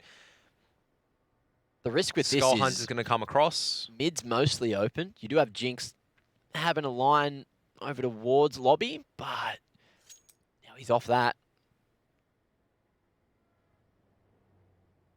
And it's an interesting setup at the moment from both teams. Maker gets to go forward off the back of that flash as well, so he will be on the fast flank, and that's a whole lot of information. Ferg's there at mid, though. That's the whole problem. Oh my goodness, how does APOC come out on top in that deal? Ferg heard all of that. Now they're still going for this, but the flashbang's going a little bit of Ryan. Oh, no, Jinx. He's just lining and knocking them down. This has gone from terrible to worse. 6 seconds. Moe trying to go for the plant, but the bomb's just lost all the way out in the open, and Skull Hunter puts him out of his misery. Oh boy, what an explosive end to the round.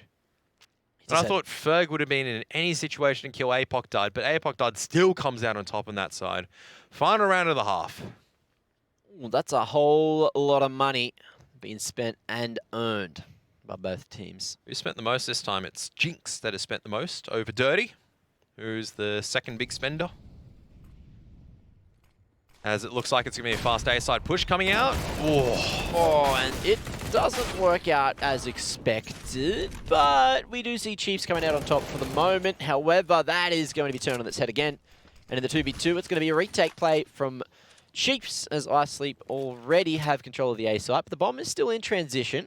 Where is the bomb? Okay, there it is. It's been picked up, and Moe's actually just died through smoke again? Yeah, there might have been a gap there that Scully Boys played. Every single time, I just swear Skull Hunter just gets a pick through smoke. So it's all down to Dirty, who's done pretty well so far, actually, in this game. Yeah, given this position, and where Moe died, I feel like it was just a little gap in the smoke that he threw. Well, there it is. Jinx with the retake frag, and Chiefs, well, they were losing 5 and 1 at one point, maybe 4 and 0, and have brought this back all the way to a 10-5 scenario, and that was very strong on the CT side. So I reckon we might be looking at a 2-0 affair now. Chiefs, they started the warm-up eventually, started to get those setups coming through. Coordination, communication, obviously getting good as the map went on, as the half started to complete. And I dare say going into the T side, there's going to be a whole lot of coordination that they still need to bring to the table. But can they do it? I reckon they can. I think they can. I'm just here to see what Isleep really have on the board. Like I said, I'm not going to put them in the same league as Ground Zero, for example. I'm not going to put them in the same league as Chiefs.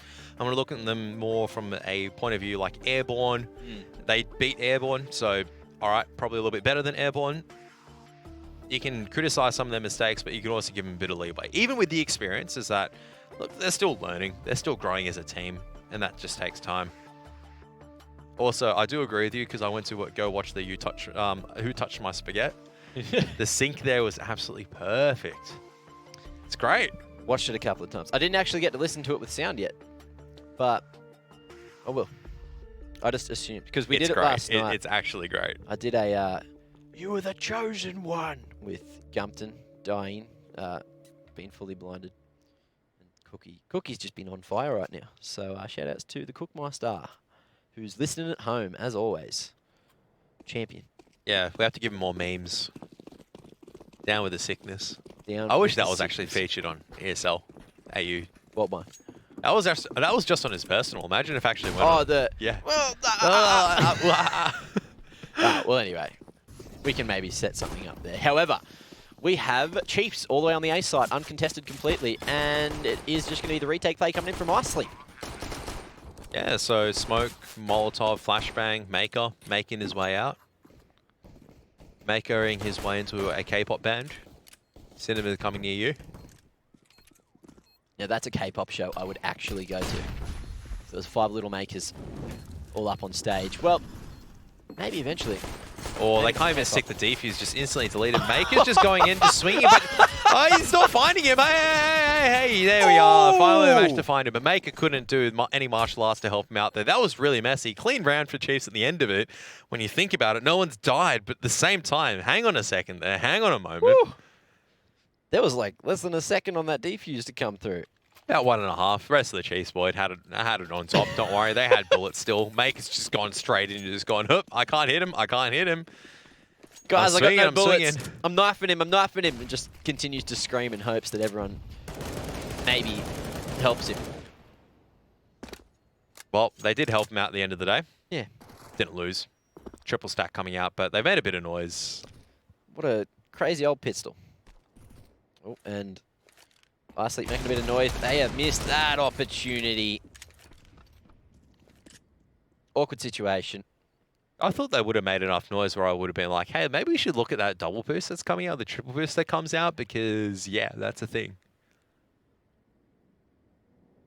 It was on the awkward side. You don't see the boost coming through there because of, as soon as you look to the right, you are just going to slide off the heads. So, well, Apoc Dud holding a very dirty line. But it looks like Isleep are happy just to play the longer ranged angles, even though they do have those pistols. Still very dangerous. And now, throw on the execute utility, looking like they are just going to try to take the fight inside the smoke. It's Isleep as well, however, just jumping in front of the wall. But with that, the Chiefs are starting to make a racket up towards the B site. Tot just going a little bit early, not waiting for the smoke to bloom, and he's going to fall to the molly as well. So, combination of utility just too strong for him to deal with. 30 as well, going to be caught straight out in the open. And it's all up to Moe to get anything done, but info's been spotted. Shoulder coming around the corner of the generator. Just barely has been seen, and Isleep looking not as good in the second half as they were in the first. I mean, it's still early days. They haven't got a buy up just yet, so don't forget that. But by the time they do get a buy, it's going to be 13-5. That's the thing. Berg's on 2 kills. Noise is on 3. That's just not... That's not great. Look, you can have those big wrinkly brains doing a whole lot of thinking, but you still need to get a couple of kills here and there. Can't be dirty and Moe holding down the fort.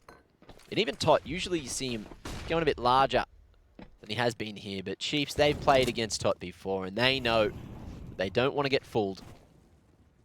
So they're seemingly shutting him down. Oh, there's the molly. Go back to the offline server and practice that one. Ferg as well, just copping a whole bunch of damage there. They're just waiting for the attempt at the boost to come through again. The 2-man, 3-man contact down dig is looking pretty strong, but Skull's now going to be stuck on the short side. No help, and in the corner there, Ferg, even with low HP, gets some extra damage done, but he's going to lose control of that Mac-10 as he does continue on forward. Oh no, a Mac-10 lost. Dirty. Where? Stop! Where are these guys dying from? Where was Dirty? Where He's did off the Dirty side. die? He jumped off. He fell off the side of the map. Oh on my A. I goodness. think he was trying to hide just off the map, maybe up at Ninja, and he's fallen off the side. That's what's happened. I love the Vertigo map. You can see how far they've fallen off by it just being off the map. Oh, man. Adds effect to it, doesn't it? I wonder if there's a replay of that. It makes it look like they've MC, just can you just get a yeeted off. replay? Just like, I just want to see what's going on here as they execute on the B-bomb side. This round doesn't matter anymore. Like, the investigation is, where did Dirty die? Oh, God. Oh, well. Jeez.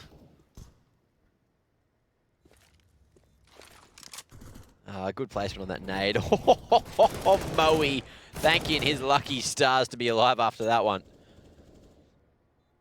It's like 90 damage worth of HE, worth of shrapnel. Now, it is just the 1v4. Tot just hoping that someone walks into his little trap here as he holds the flank. There he is. Where's he come from? Oh, right up there. Oh, well, that doesn't mean anything. Doesn't mean anything. Where did he fall off from? That's my question. I know he fell, but where did he fall from? Or maybe MC just doesn't have it for him. Come on, MC. Maybe not today. I expected more. I expect more from Isleep as well now. There, see? Yeah, it was at Ninja. Okay. So he went a little bit too far, it seems. All right, here comes the buy round. Thanks, MC. Love your work. This is, I would say, Isleep's first chance of putting really around on the board, but instantly it's going to be Apoc Dud that's just driving it up mid, standing in the Molotov for a little bit longer, taking a bit more damage, because why not? Great mollies, though.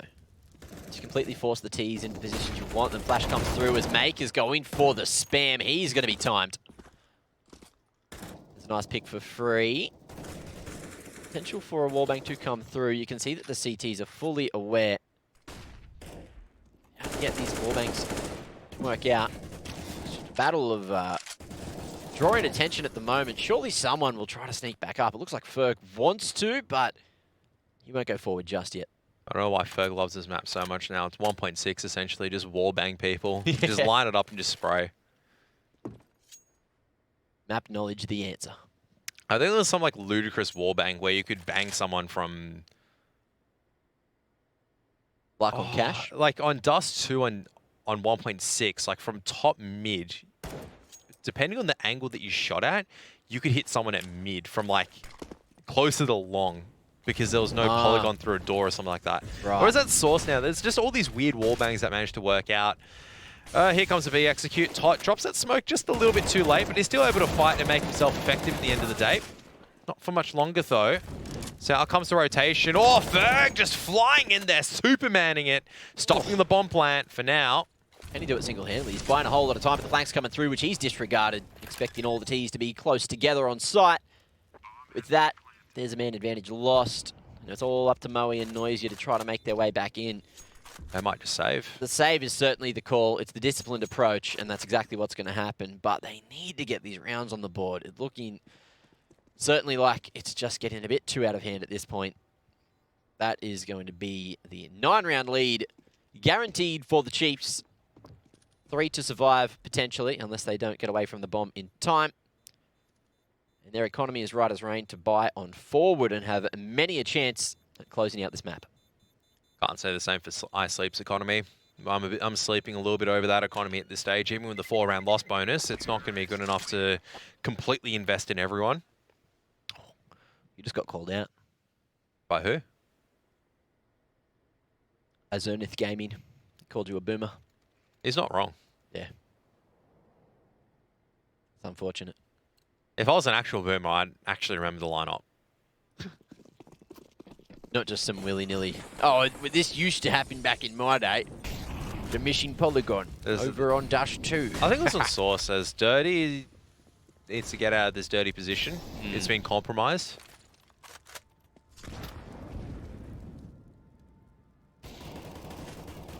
Oh, just waiting for the line.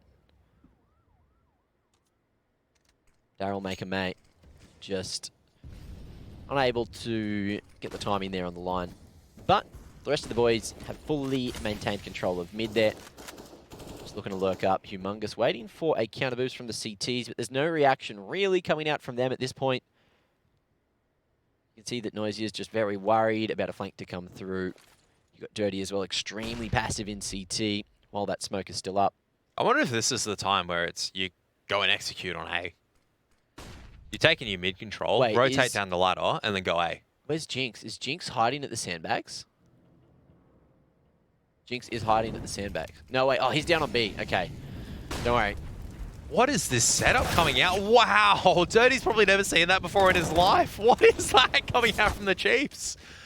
The Molotovs, the flashbangs. That is an Exy to remember. That and is a... Oh my goodness, that's just a split and a half. And what do you say to that? You can't say anything as I sleep. You're holding these positions, you're holding teeth back. You get mollied off, so you're forced into the open, and then you get flash, and you just go, well, okay, I'm just going to stand here and die because there's nothing I can do. Yep. And Isleep just, well, copping everything from every direction. Very rough to deal with, and that is going to be map point secured by Chiefs. Looking like they might just pack their bags and get ready to head over to Nuke because Isleep's economy is not there to buy into the next round. Nope, indeed it isn't. Doesn't matter how many shots of exits they can get. I think Maker's been spotted. Very good for Moe just to hold on to this AWP for now. Oh, and he wants more as well. Back with a vengeance. Knocks almost all of the Chiefs out of the server. But you look how much money they have. it's too late. Yeah. I let an execute though. Love seeing it. Pretty short half, obviously. Not as many dillery dollery doos owned. Yeah, well, look, Jinx has barely died. He's spent nothing. Nada. What a team player. He's earned a lot. He's saved that up. Just getting ready. And he's just sending it to his teammates. Just saving it up for a rainy day. Yeah. So we could be entering what could be the final round of the half.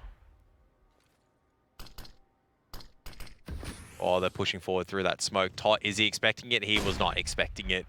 And this might just be the crunch onto the B-bomb site. There is just absolutely no one there. No one defending it except for Dirty, who was able to get the timing on. 4 and 4, all the CTs rotating. Moe thinking about jumping across, but Ferg's actually exited out the smoke. There's another pick. Hang on a moment. This is suddenly doable. 2 on 4. Oh, this will be massive if Chiefs can pull it back, and Ferg gets caught out in the open. The Krieg looking too good. Moe's still holding the same line. But still, the T's, they don't need to be the ones to make the move. Happy to fight this one together, Moe. Set up for some retake utility, but it's the T's to get it done. Maker wants to go forward, knowing that Moe is now being tagged up. I dare say the Chiefs have just clutched it out in a 2v4. Moe can't deal with Maker there at Baggy, and that is the 16-5 scenario. Nothing for Isleep in that second half. And what a map from the Chiefs. It was a slow start, but a very strong finish indeed. Yeah, I feel like that was 16 rounds in a row pretty much from the Chiefs. If Almost. not 16, then 15 rounds in a row, 100%. That was just, oh boy, that was an absolute stomping coming out towards the end there, unfortunately. Isleep, not really enough buy rounds. As soon as they did have a buy, they had to go save. They just never could, they could never get their front foot. And that's what I mean. When you're versing the stronger teams like the Chiefs, who can actually punish you so much heavier, this is where every single one of your little mistakes is going to be magnified. So I think that was a perfect example. You lost one opener, even on that 2 on 4. You go in a little bit early, you get picked off, you're not really coming in together, you're not coming in with that discipline, you just instantly get taken out of the server. So look, Isleep, unfortunate. I saw a couple of good things on the T side. On the CT side, you're versing the Chiefs, and they just completely split on you. Not much that you could really do to rotate differently. That's rough. That is rough, and that's pretty much what it comes down to. And I don't think I've ever seen a Slaughterhouse so high up on a high-rise. I thought it'd be more on the ground floor. But we do have Nuke to battle it out for a second time. We'll see if Isleep can pick up the scraps, put it all back together again, and maybe scrape a map against the Chiefs. But Chiefs are looking on fire right now. Nuke, other side of this break, don't go anywhere. Should come through. Moe going close range against these pistols is a dangerous... This is going to be pushed away with another one. Humongous charging forward. The trade at least comes through, but Apok did not know he's here. They're going to know he's solo. But he is allowed to fight as the defensive smoke comes on the front of sight. Jinx now playing from the shadows. Has the crossfire to play with as well. There it is. The Chiefs, I feel like the contact play is probably a more risky decision, and that's why. Where is it? Did he fall off? Oh, he has. He's Single shot, he's dead. He's in a dangerous position, but he still managed to make it work for a moment. Buys an extra amount of time. Do we stay? But Humongous was watching for the window boost as well, and Skull just makes the read. Makes a whole lot of noise, and if there's... that. Now they're still going for this, but the flashbang's going a little bit of Ryan. Oh, no, Jinx. He's just lining and knocking them down. This has gone... A good placement on that nade. Moe thanking his lucky stars to be alive. Oh, this will be massive if Chiefs can pull it back, and Ferg gets caught out in the open. Mr. Murray, have you decided on a name? We're thinking Callum. Callum Murray. Callum Murray. Calamari. Let's make it Jack. Drink it through with Dare iced coffee.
Welcome back as we are about to head onto Nuke for, well, potentially the final map of the night, and it certainly will be if Chiefs play exactly like they did on Vertigo. That was a very strong opening to the series, sending a message, it seems, to Isleep that they are here and they are looking to be the champions. Yeah, I mean, just for the series, though. Still a long way to become the ESL ANZ champs, but definitely so far in the series, looking good so far. On the T side, couldn't fault them on the CT side. Look, early on, looks like they were a little bit sleepy, but then they woke up, remembered, oh, you know, shouldn't be like a noobster, don't sleep and through your alarm, wake up and actually get ready to play, and that's what happened to the end. So Isleep, two of the players couldn't really make an impact, didn't see much from Ferg, didn't see much from Noisia. Hopefully we can see a little bit more in Nuke. You need every single man fighting out his position. They are going to be starting on the CT side for Isleep. Yep. It is going to be the Chiefs map pick, but this is where it starts getting scary, because if the Chiefs can dictate the tempo as well as the gameplay and where they want to go, exploit the weaknesses on the rotations, it's going to be a completely different story. Well, you know, I've seen Chiefs play Nuke before, and they are very, very good at Nuke. Yes. So I feel like it's probably going to be a one side of the fair. We'll see what they can do on the T side. They certainly have the strats to back it up. I know that Isleep play it as well, but you know, they've made a couple of roster shuffles in the last couple of months as well, so they're still in that honeymoon period, trying to work their way through, starting to get a couple of upsets on the board, but they've made it here. They've got the experience, they've got the talent, and they've got a couple of young guns as well, which are obviously gaining that experience, quick smart with the likes of Ferg and Moe on the team, and this is another great opportunity to do so. Officials against teams like Chiefs, they are... You know, if you can pull off an upset, that is going to be massive for the confidence, massive for the, I guess, the portfolio, if you want to call it that. You're going to have to pull off the upset, though, and that's a tough ask, because Nuke is a map which lends itself less to randomness, is that as a T side, you can't just hope to get executes, or you can't just hope to get shots working in your favor. You need to have set out strategies on how you take areas and how you approach the map. If you don't, even on the CT side, how you rotate, how you take these territories, it's why I find Nuke actually one of the more fundamentally interesting parts about Counter-Strike, because this is a map which punishes you the hardest out of all. If you give up a territory and you're not aware of it, then you're in big danger, as Noisia just bangs two straight out through the smoke. Just tapping away, and Chiefs, their executes just stop right there. Well, that's a great way to start it for Isleep. Noisy up. He's got 2 kills, which is like about 50% of what he got the entire game, the last one. So there you have it. Well, you're not wrong. But we'll see if Chiefs can get down the... No, Apok Judd going to be stuck, but he still manages to make his way through.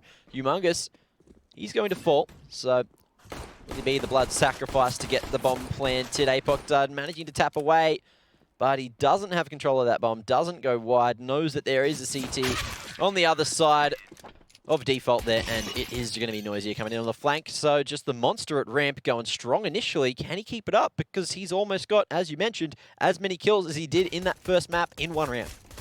Yeah, that was just... I don't know what Chiefs are thinking about just crossing in the open to someone just spamming through. Not the best idea in terms of everything, so... It is just going to be a complete eco coming out from the Chiefs. Isleep should be able to mop this up quite quickly and make it a 2-0. That's where the real fun's going to begin.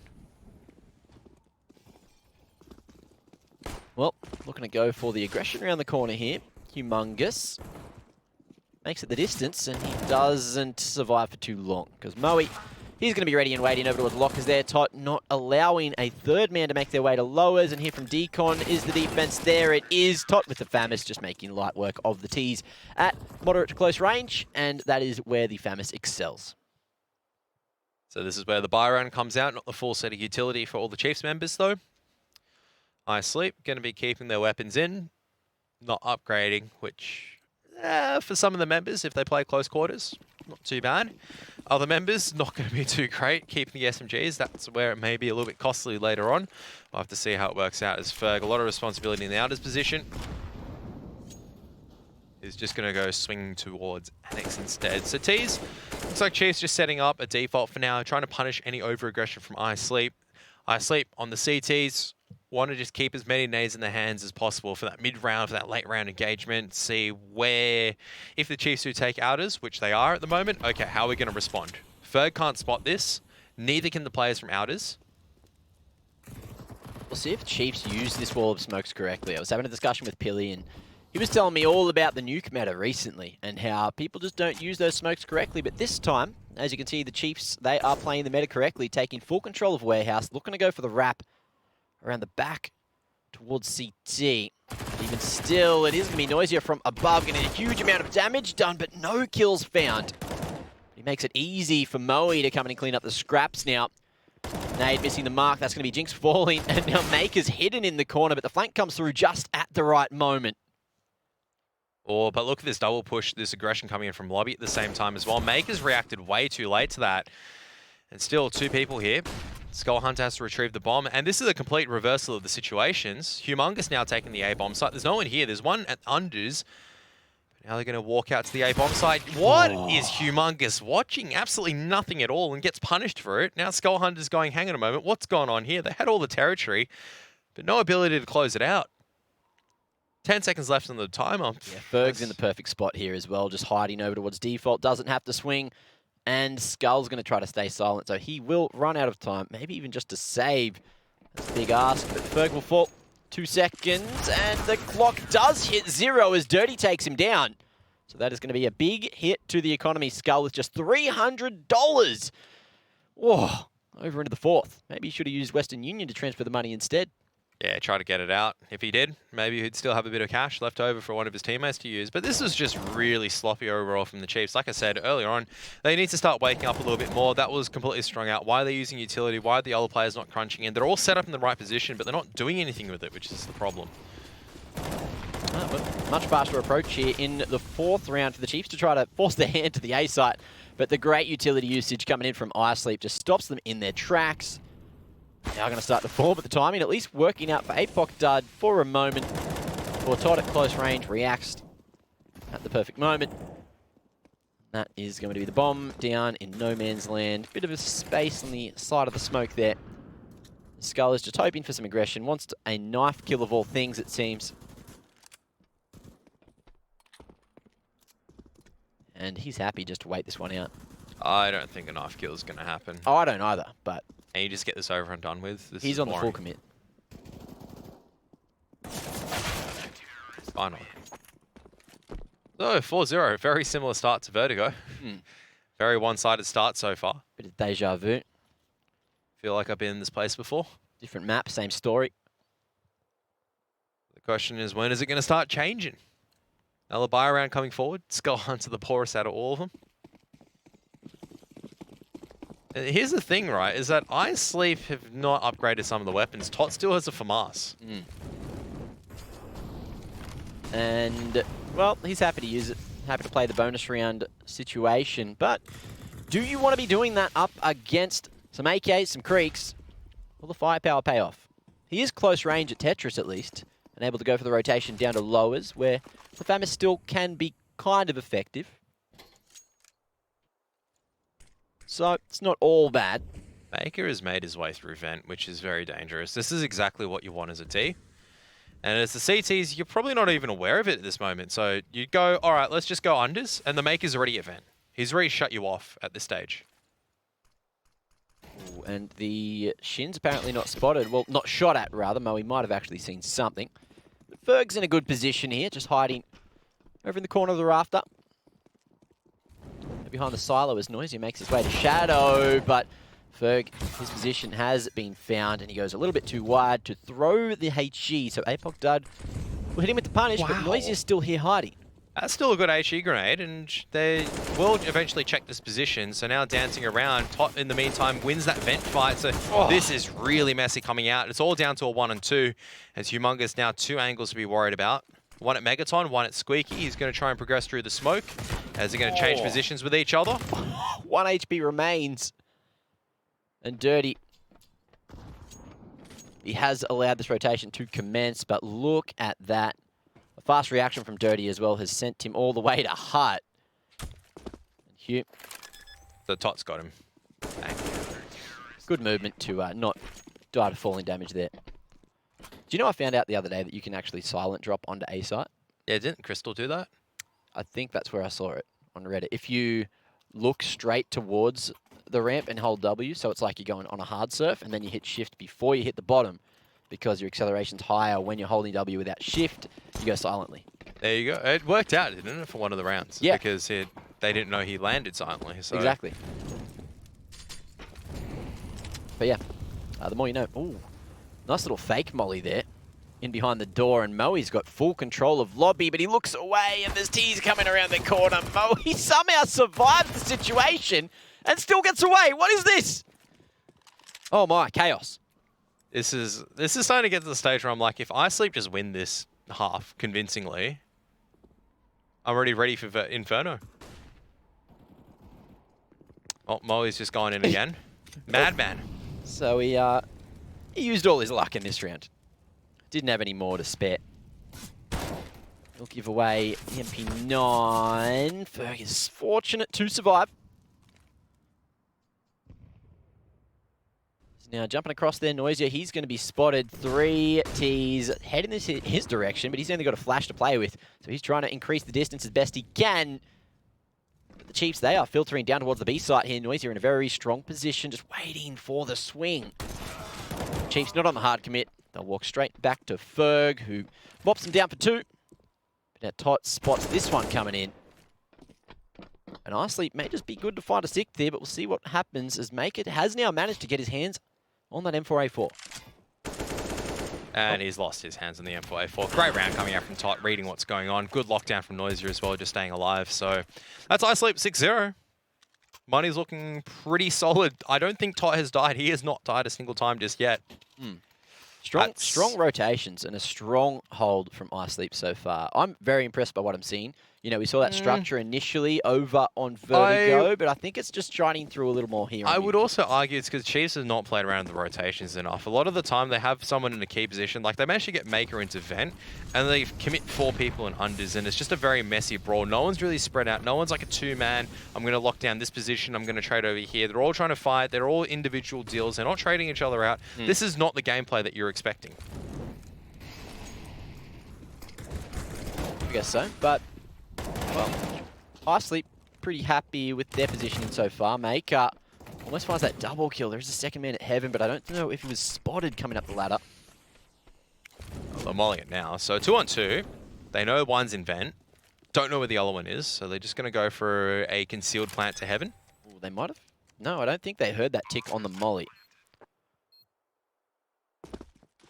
Now Tot, he's gone on the safer passage straight back through Secret. Doesn't hard clear his corners, so the fundamental's been forgotten. May just have locked this one down. But now the Chiefs, they're going to play isolated. Does Noisier bother? He's got a molly and a flash, as well as a kit. He could go for it late. Happy just to hold his ground for the moment. Chiefs certainly looking like they would like to lock down a first round sooner rather than later. And now's the time to do it. Ooh, Noisier 3 HP. He's got a whole long way to run to survive here. Around the corner, he just barely gets. Jinx couldn't hit the mark, and that's going to be a Krieg carried over for Isleep, which is good for the defense, but Chiefs, they're now on the board. It was a costly round for them, however. It was, and that just came down to it's still really messy dueling that's coming out. And if the CT just popped out a little bit earlier on, Noisy plays a smart game, waits for a little bit, but if he pops out at the right time, that's the attack shut down once again. So, look, Chiefs, yes, they traded, but not equally, I felt like in that scenario.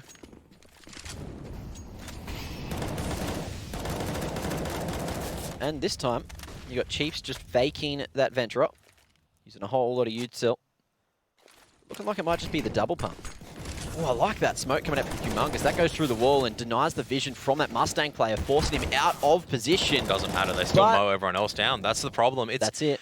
At the moment, Chiefs, they're just going for these executes. They're just throwing it and they're just going, surely this will work, surely this will work, surely this will work. No, well, I mean, Isleep are going to have all their members on A-bomb site. They haven't heard anything outers. They're not hearing the wall of smokes. You're not doing anything to play the rotation. Ooh. What makes you think is going to be anything different? So it's all down to Apoc Dud to see if he can make it work out. He's retrieved the bomb.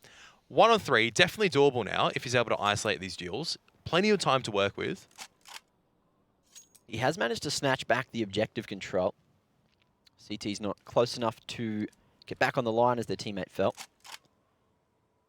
But still, this is an Isleep round to lose. 3v1. Apoc Dud's going to have to make some noise here, and that has been heard by Ferg, who started to make his way through Squeaky. Looking to play at the back of it and potentially just go for the retake here. No one down on B just yet, so if Apoc Dud makes his way to Secret, he'll have to go past the scope of Noisier there at Heaven. And there it is, info gained, and the cross comes through safely, but we are going to see Ferg beat him on the rotation. And this is the opportunity to deny the cross. Oh. Apoc Dud takes the fight of all things. And now that's going to be a potential plant for free. He's still got to fight his way out, though. Noisier's got this incendiary grenade that he's going to use now, so forces Apoc Dud in the open to fight. Noisier cleans up. Really risky peek coming out from individually from Isleep, but they managed to make it work out. I thought we'd see a little bit more team play given the situation, but works out. Now but, I mean, for Isleep... Oh my. For Isleep, they've got the ability to just play around a little bit more. They've got the round count, they've got the money count, they're heavily in the lead. Yeah. Whereas for Chiefs, they're not the ones with the round lead, they're the ones with the map lead. Sure, it's a CT-sided map, but you need more than 1 round or 2 rounds. And so far, the way that they're composing themselves at the moment is they're trying to use a sledgehammer to crack open, I don't know, a macadamia nut. It's not the tool. You're using the wrong tool for the wrong job. But it could work. It could work. I feel like it should work. But the whole goal here is to eat the macadamia afterwards. So if you use a sledgehammer to try to crack it open, you're just breaking it into pieces. It's not enjoyable in that moment. Yeah, it's going to be very... And you're probably going to get some shell in there. Oh, that sounds like a horrible situation. It is a horrible situation. Don't do it. That's what Chiefs are doing at the moment. They're trying to brute force their way forward. And for what purpose? Okay, finally they sneak one down to Ghetto. Okay, then there's going to be a few more players. They don't really have vent control, so another one down Secret. Pot's down here though, but he's telegraphed his position by throwing a very early smoke over towards Secret. Noisy just waiting for this late push to come through, but Apok, he's on the line. He's creeping forward and doesn't hard clear the off angle there. So Noisy gets away with 2. That's the bomb spotted. Now a 2-man advantage. Should be easy to play back from for Isleep. Oh, humongous. Oh, the timing. That was so awkward. Dirty just making the right decision not to go down the ladder at that moment. Doesn't matter. Bomb's been lost. The arm is just been absolutely nullified. So we're talking about no impact to just huge impact at the ramp player. Noise is just so far locked down ramps, not allowed them through trophy, not allowed them through radio. And now he's on track for the ace as well. And he is going to find it. He's going to get the ace. Congratulations to him. But this is just more of the... Once again, is that I just feel like Chiefs aren't playing with anything rotation-wise. Is that Isleep, they're just sitting there just going, cool. I'm not going to move. Like, you haven't forced me to move. Why should I move? The only biggest risk was they managed to get their way through vent. They shot that down, but the problem was getting the bomb underneath. Well, looks like that problem is going to continue to occur because Isleep have a decent amount of money here. Should be able to buy up another if they drop a random round here, but just still, it's a battle. It's just been raging on, raging forward. And it looks like Chiefs are in it for the long haul.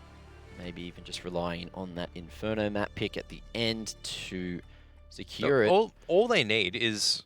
They may have lost so far the half, but you can still come back and make it 7 rounds here. You can still come back and make it 4 or 5 rounds completely serviceable on the T side. That's the whole thing here. It's not over just yet. Isleep have done a lot of good work to get themselves in this position. But if they stop doing the hard work, if Chiefs figure out the success and how to break this rotation, how to figure out how to move people around, and then shoot CTs on the side, excellent. Oh. Dirty just barely missing the head there. But look, if Chiefs do manage to even get like 3 rounds here, I feel like there's still that large opportunity for them to close it out. After what we saw from their CT side on Vertigo, if we see a similar thing happening here on Nuke, it could be all over Red Rover. But we won't know till the second half, and it is still, you know, still 6 rounds to go here. Still early days at the moment, and it's an eco as well, so I'm not expecting too much coming out from this round. All Chiefs are going to be doing is waiting from over-aggression. Skull Hunter's managed to make his way out towards Vents, and Jinx, the Dink coming out. Oh, Jinx using that B250 quite well. Gets an M4 in hand. 50 seconds to play with. Doesn't have to force the bomb plant just yet. Well, he will have to force himself back towards the bomb at least. The CTs are aware. Looks like it's going to be the 3-man swing in a moment. No, jiggle for info. Jinx finds the double headshot, pulls out the sidearm to try and get some more done. But Noisy are looking so sharp on that Krieg so far. Just gets the final kill. Carries Isleep over to yet another. He's 13 kills and 2 deaths right now, which I think speaks volumes right now how he's playing as a ramps player. Chiefs, all Kriegs, no AWPs this time around. Who's going to make the impact coming into the 11th round? They need to start making impact soon. They need to start getting some of these rounds. And it looks like it's going to be some of this Outers take. And right now, Isleep going to go fight for it. Moe's posted on the angle, straight shut down. And Ferg pushing close as well. They're reading exactly what Chiefs want to do, shutting down that aggression as it happens. The danger push coming out from Moe there. Look at that, there's 5 smokes utilised at Outers. It's half the smokes that were purchased in the round. It's a big old investment of utility. Are they going to clear the corner? That's the question. Wow, Ferg still gets away with it. Thief in the night. Great nade coming out, just chipping them away. Such a nasty little off angle he was playing there. Moe, he has been forced back for the moment. But as you can see, the Chiefs boys are just going to be doubling back over towards radio. They've got some flashes to make their way back in, but they could just go for the contact, take the risk, which will give them a reward this time. As Isleep with that man advantage haven't gotten too over ambitious with their aggression. Their best chance is to go into the A-bomb site.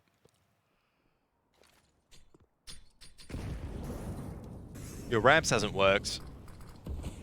Yeah, out as take hasn't worked. It's going to have to be out through hut and just trying to get this small contacts working. So here we go. Timing works out for Tot though, but what is he doing, mate? The Flying Dutchman can't get anything done. As now Moe has made his way up the vent, but he knows that Apoc is going to be stuck in the corner. Can't lock him down, and it's going to be Noisier looking to find the final man, but Jinx gets the Krieg out in time, and Chiefs just barely snatch away a second round. It got so close in the end, but again, they had to fight for it. I feel like they shouldn't have won that round. What was Tot doing? What was he doing? Look, do you see why I say that you don't get him on the team for game sense or smarts? That's the reason why. You just go, it happens. The economy for Isleep isn't that great. Double AWP coming out, which I felt like would have maybe... Don't think double AWP was the issue. I felt like it was maybe something else. I feel like it could have just been something as simple as, Tot, is there anyone on A? Yeah, let me check! And just like runs off the roof, jumps out wide. Oh yeah, there's 4! There's 3 of them right about hard right now! That's pretty much all that was going through my head when I watched that.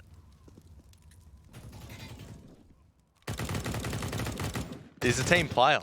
Team player. They just told him to check. Okay, Boys, I I'm go making an check. info play!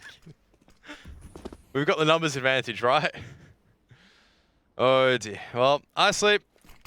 Money's not looking that great. Wall of smokes once again. Isleep trying to post in front of it this time around. Oh, he's on top, but you can see.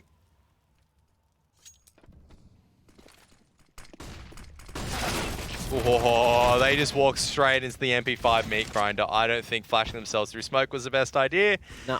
And it's all down to Apoc Dud. But he's got an AWP to play with. Gets off the line for a moment and will be allowed down to the lower bomb site. But it seems that the CTs thought that that was the case already. And as you can see, Noisier tries to go across on the line, makes a bit of noise, but the flank has been hurt. Now it's a matter of timing. Where does Tot go? Does Apoc Dud go back into the vent? No. Oh, Tot doesn't hit him with the hard clear. Coming around the corner. Tot will at least have the Krieg in hand to clutch it. But that's going to be the 8-round lead now. 2 rounds is all this found by Chiefs, who had an immaculate performance over on Vertigo before. But Isleep just looking like a whole different team here. I mean, I don't know why for Chiefs, why have you tried this? Late execute on A. Ooh. Wow. I haven't tried that yet. That's Kev, all I'm saying. They call you the prophet for a reason. I'm just going, all right, what do we try? We try the wall of smokes, and let's just do the most dumb thing that we can think of, which is self-flash ourselves in annex and push. This one will catch them off guard. That will definitely get them, because it's so silly, no one will see it coming. And then Ferg's just there goes, hey guys, how's it going? Yeah. Oh, I was playing anti-flash. Hey, how are you? How you doing? Well, that A-site defense is something to behold. I mean, the B-site defense, A-site defense, both site defenses at the moment. Why don't you just wait a little bit? Then execute on A with a few mollies, a few smokes. What I liked Few from the flashbangs. Chiefs earlier was actually that deep wall of smokes and them going for that warehouse control, which worked. You know, it allowed that split to come through. It allowed them down to wherever they wanted to go. And then it was just a matter of timing that lost it for them. But here on the Pistols, we're going to see a faster approach. Scully Boy dodges the AWP shot this time. Flash comes through for Noisy to try to buy some extra time. But he is not going to be able to deny the bomb plan. What's going on? Wait, hang on. Where's his teammates finally? So What is long. going on? So they finally managed to make it work. They just like full sprint in. Where are the rest of the CTs coming in from? Apoc Dud still trying to line one up. And finally out comes Dirty, who's just thinking there's someone lurking. Scully Man picks off one. Flashbang comes in a little bit too late. Tot dies down. And is this the round that Chiefs win? You drop one with the bomb down through vent and you rush 4 through a Molotov. This is the round that you win as Chiefs. Just wow. Well, a couple of pisty boys. That's all you want. A couple little pistols. Get some free weapons. Ferg is here to maybe stop them from getting some free weapons, but look, Moe, he's going to keep his mitts on the op. And now your economy's broken, just like that. So Chiefs about to turn the round on its head.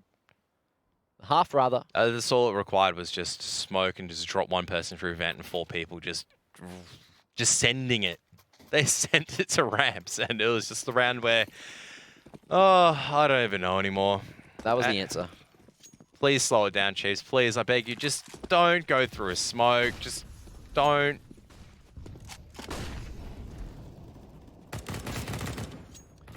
Oh, well, this is probably going to be a freebie for the Chiefs, I'd say. It's certainly looking as much.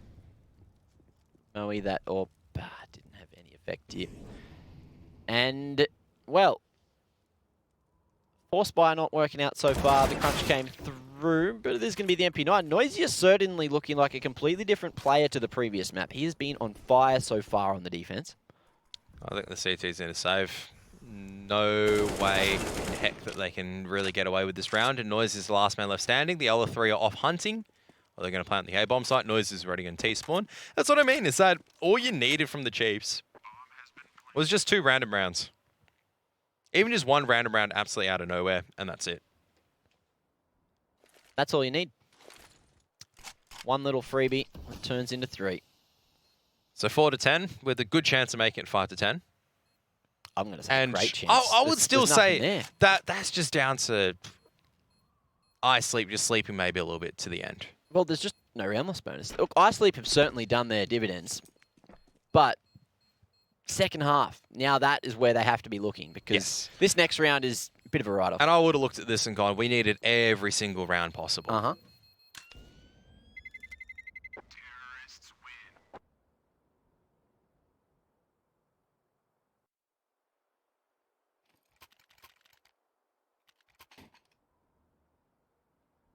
Final round of the half. The CT buy is looking pretty poor.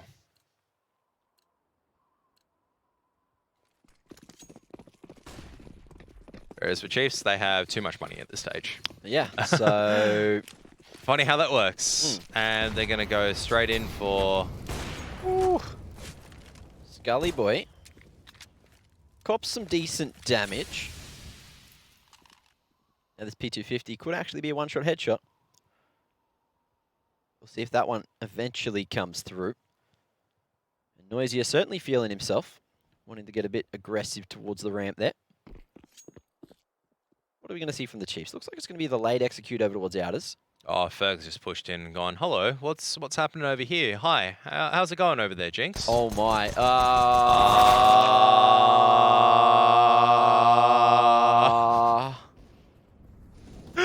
does that even happen? How does he even cook that? So Chiefs now know they have no lobby control. They just need to bolt out. Maker just going, all right, is... oh no. Oh, well, Dirty does what Ferg tried to do, but better. Except Maker's still straight up top. Happy to deny it. Nice movement to get down without taking any damage. And that's going to be the main advantage, but still an achievable round for Isleep as Moe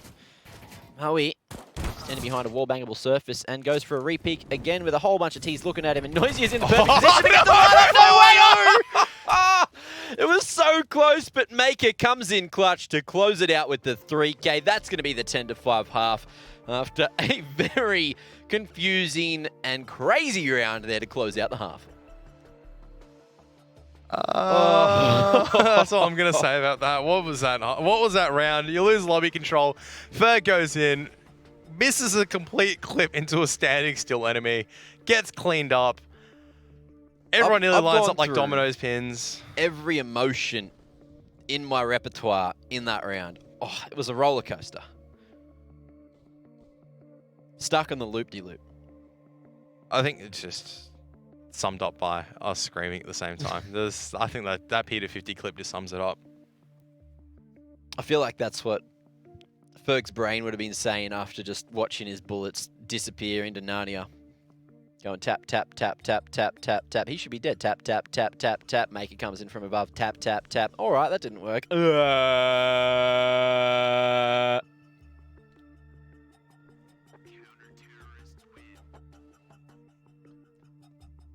Could also be called just a series of unfortunate events.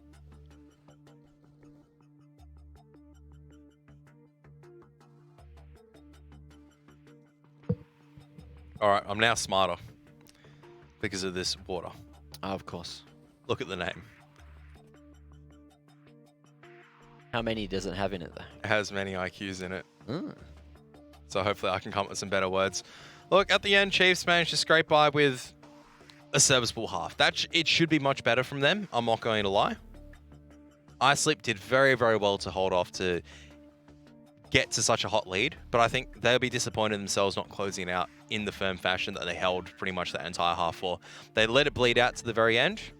at the very end, should I say. And Chiefs now with an opportunity to at least get the pistol, work with it, and go forward from there.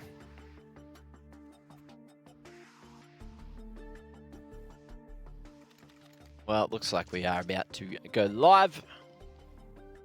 Get ready to get back into the action.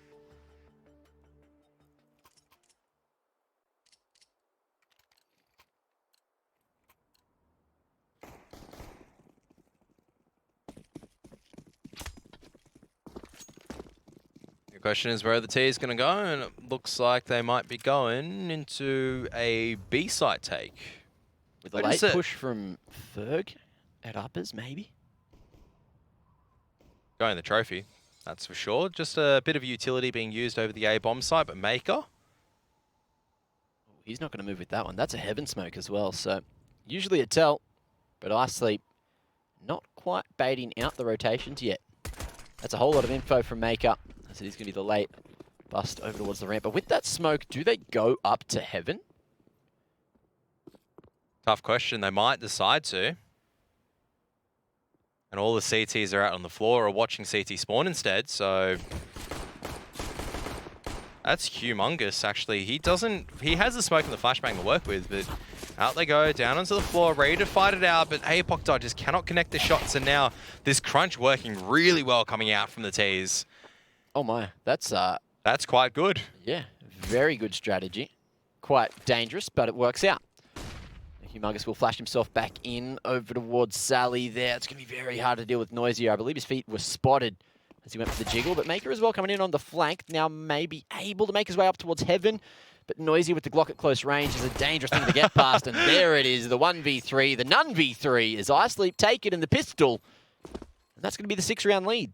That's a really creative pistol strike, and I like seeing it as well, is that heaven smoke pushes the CTs off it, then they decide to wrap around. This is a force buy from the Chiefs, and this is going to be very dangerous. Isleep need to take this quite slowly. Out comes my favorite weapon, the Mag 7. Don't see it too often. I'm excited to see what happens. Ooh. And this is the perfect place to play with it as well. Just outside Squeaky, hoping that Isleep go for that uppers bust, but at the moment they are quite standoffish. Just holding for some control, looking to catch them off guard. Trying to punish any aggression, but we're not seeing any of that from the CTs at the moment. Some good early utility damage on the top. You can see Skull Hunter just scared that they're going to execute on A and Molly it, so he's got the smoke out ready to go. So just a single flashbang. Ferg's been really good at just pushing the extremities, just faking it out. He's pushed off, maybe rotated one extra player down. Oh no, they haven't checked the corner, and Tot, he's gone down. There's no more pressure coming out onto Outer's position. It's just going to be the A-bomb site.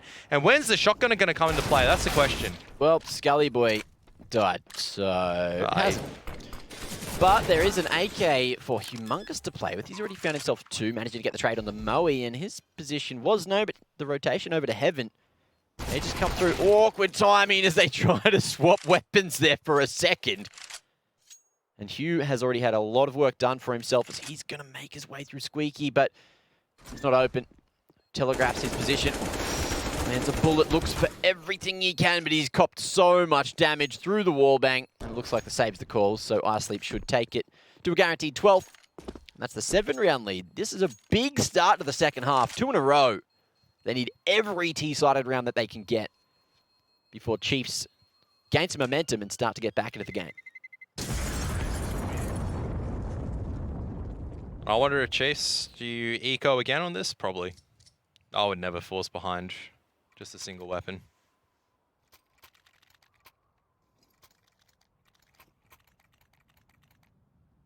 Yeah, just the AK left in the hands of Humongous.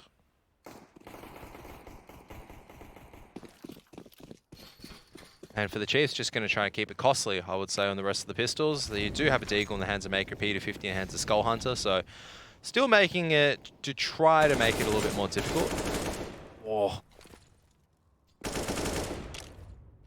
He's almost able to get the entry, but you saw Moe just have the double take there. Didn't know if that was ahead of a CT or not, and that did allow Maker to line it up and get a first pick for free. However, the regression over towards the elbow, just not quite the answer, as Ferg just bollows his way down into the bellows. Noisy the late push as the smoke fades, works out for him. That's going to be a whole bunch of T's with the bomb, going to A for free. And I dare say they heard Humongous go down as well. He tried to work the timing back up, but there is a couple of T's looking straight in his direction. And it's looking like Isleep have secured themselves a 13th here, as Maker with 5 HP probably will not be going for the round here. Yeah, but I don't think he should be going just to save the Smackdown. He's going on a long hunt for exits, and I don't think this is going to work out too well. So Chiefs have 3 rounds in the bank to play with. A 3-round buffer before they drop the map to try to claim back at least 10, if not 11. Not a good ratio, but they're going to have to start doing it soon. It starts with the first buy round if they are to come back into this. Otherwise, we'll be going very shortly into Inferno. Does feel like that. Isleep doing a much better job at drawing the rotations in the other way around. All it takes is one stray bullet. I'm hoping for it. I don't know if I've ever seen that be wallbanged before. Have you ever seen a wallbang through there? Maybe once, but I feel like that's one of the walls you just sort of disregard as a wallbangable position a lot of the time. What I really want to see is that wallbang to heaven come through a little bit more often, or at least the attempts for it. Have you seen that one, the boost in T-spawn up on the truck with the offline? Yeah. Well, that's going to be a nice early one for Humongous. Goes aggressive it out as early. And now with the man advantage, this is one of the first situations where Chiefs have looked good to take around on the CT side.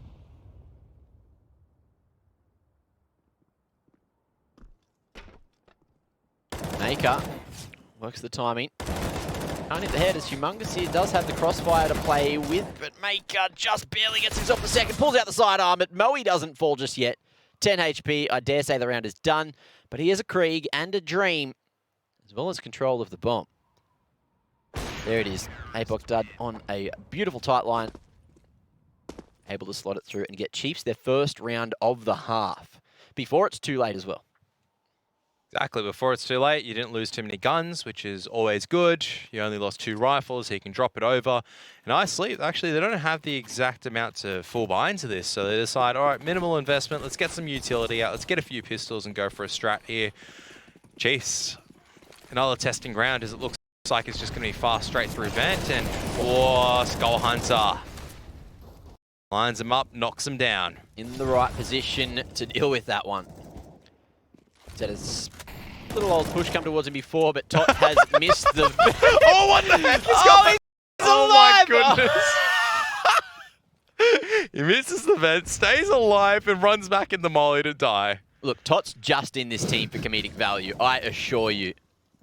Watch how lifted the spirits are going to be after this round. Oh my.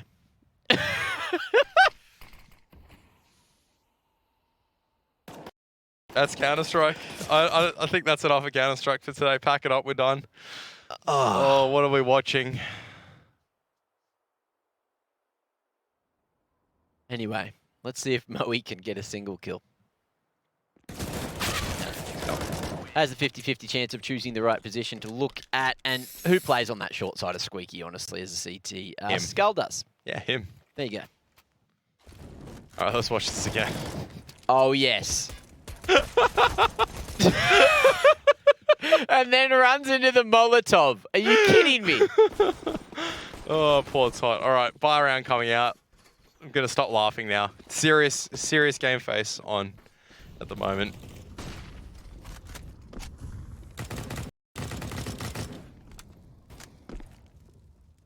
Kev's not lying. He just put his serious game face on. I've never seen him look more serious. Otherwise, I just start laughing again. What can I say? Is Isleep? Ooh, looking to crunch out to the A bomb site may actually work out as Apoc Dud only able to go for 1, but the hell. It's just the players on the crossfire too strong, and it's just a complete gun down for Isleep. They can't get anything done. Double up going to be retained for the CTs. Money's starting to build up on the majority of their players. Can't complain there, but for Isleep, problem is now they're not taking down anyone.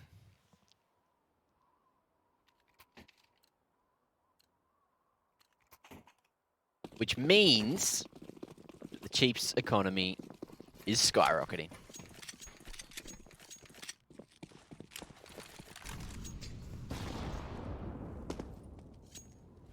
Good that economy is skyrocketing.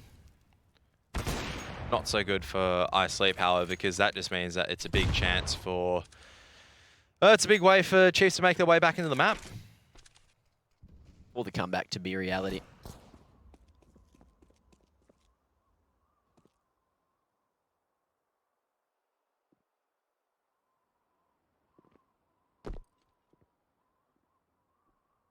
I like this spot from Humongous. As that crossfire completely set up, Maker's going to draw a whole bunch of attention,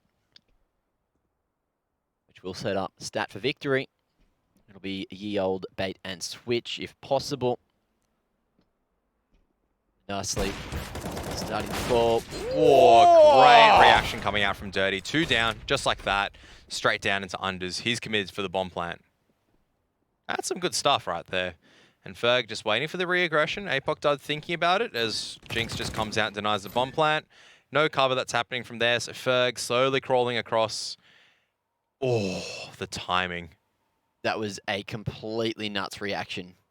Dirty is on one right now with the Deagle. However, that's going to be another round for the Chiefs. Edging towards the double digits. Now they're only 4 in the deficit. Isleep will be able to buy again. Didn't get that little buff with the bomb plant as it never went down.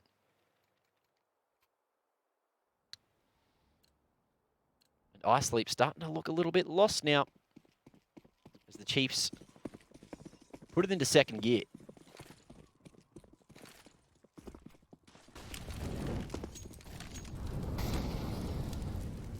Just even just doing the little things like moloing silos so that way Ferg can't get control of it. But all it takes is just maybe 2 rounds for Isleep and that's it. That's the map done and dusted. So it's just a question of can they get these 2 maps? If so, how? Oh, sorry, not the 2 maps, 2 rounds. If so, how? Not by that. No, not by not by walking that. into the AWP of APOC, who looks to... Well, APOC dodge, should I say, that's looking to re-aggress. Oh, but he's got a tight little line over to Squeaky there. He's going to go the whole way through, and Dirty's going to be caught napping, thinking, why the hell is APOC dud crab walking through a smoke at Squeaky? This is all falling apart for Isleep at the moment. It's, I mean, Moe, 1 pick, 2 picks, maybe the 3rd. Praise to Gaben for that one.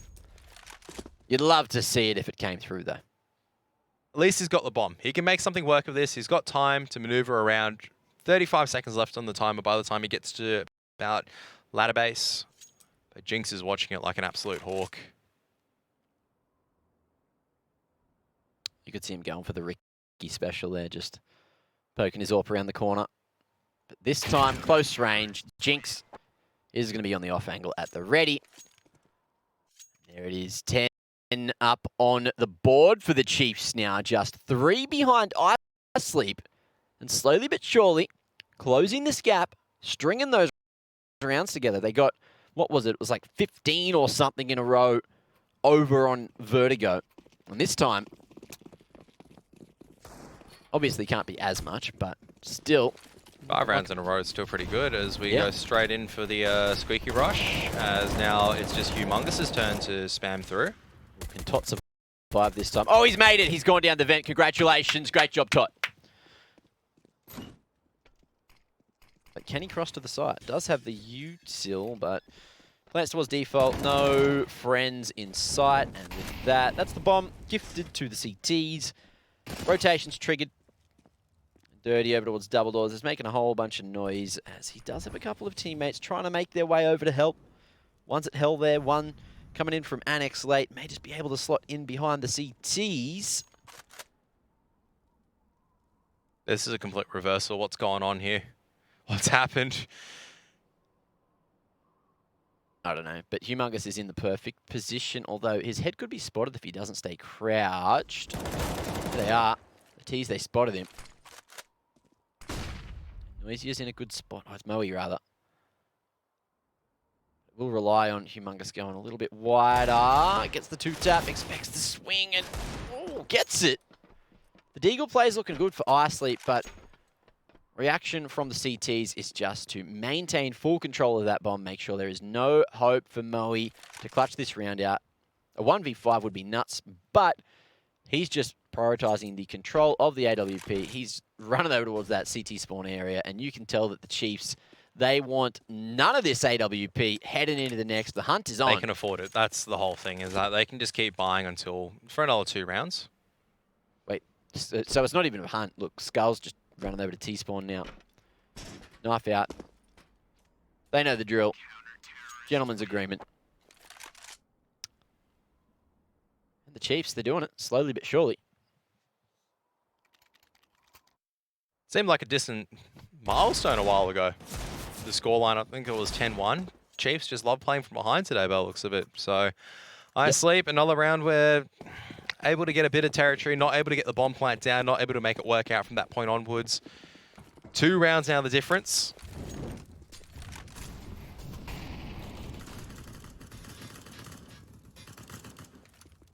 Wonder what's happening on the Isleep front, you know? How's the mentality going? Is that their downfall? Or is it just that the Chiefs are on fire? Chiefs have picked up their gameplay. They're able to split and pick across the board much more effectively. And they're changing up the tempo as well. It is much harder to play the T side. I'm the first one to go. It is much more difficult for a lot of different reasons. There's choke points. There are a lot of corridors which the AWPs can be used. You can't really pick into every single different angle at the end of the day. So Isleep just having a bit of a think about it. All you need is one explosive round, though, and that can change the tempo of the game. So the only problem is, as you've seen, Skull Hunter has been so good with dealing with anything that's explosive coming through Squeaky.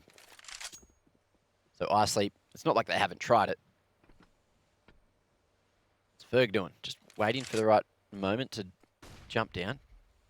Dancing with his knife out on silo. That is a dangerous thing to do. he also wants the knife to... Oh, he also wants to try to find the timing. So there's a little bit of gap for Humongous to work with. He is playing around that credit card position. Oh, Isleep, they're executing so late coming into this. So Humongous has been tagged up. Ferg didn't spot him out at the end, but 25 seconds, they have to execute unders right now. No one coming in through Annex. They have to go explosively. I don't know if any CTs are set up for it. No one set up in the unders position.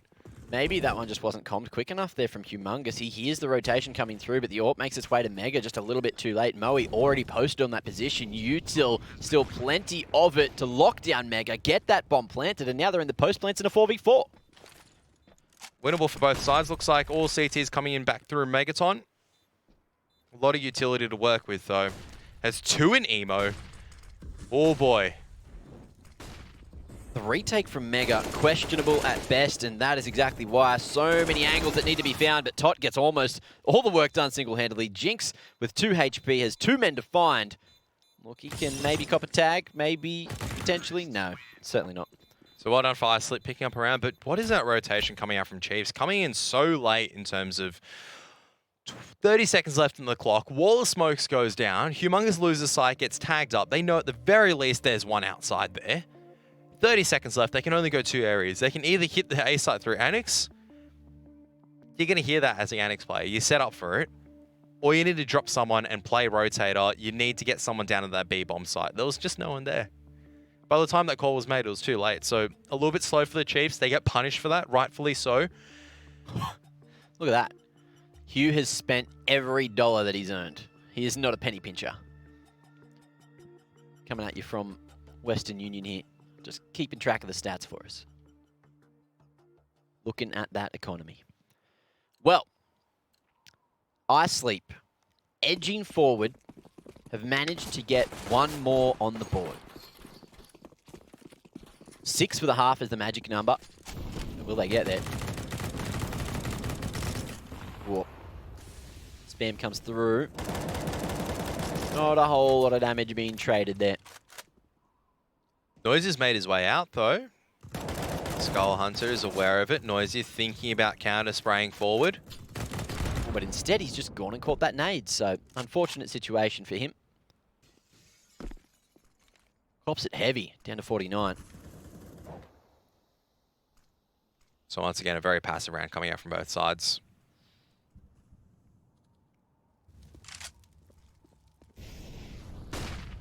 Just Tot sent on his lonesome to clear outers.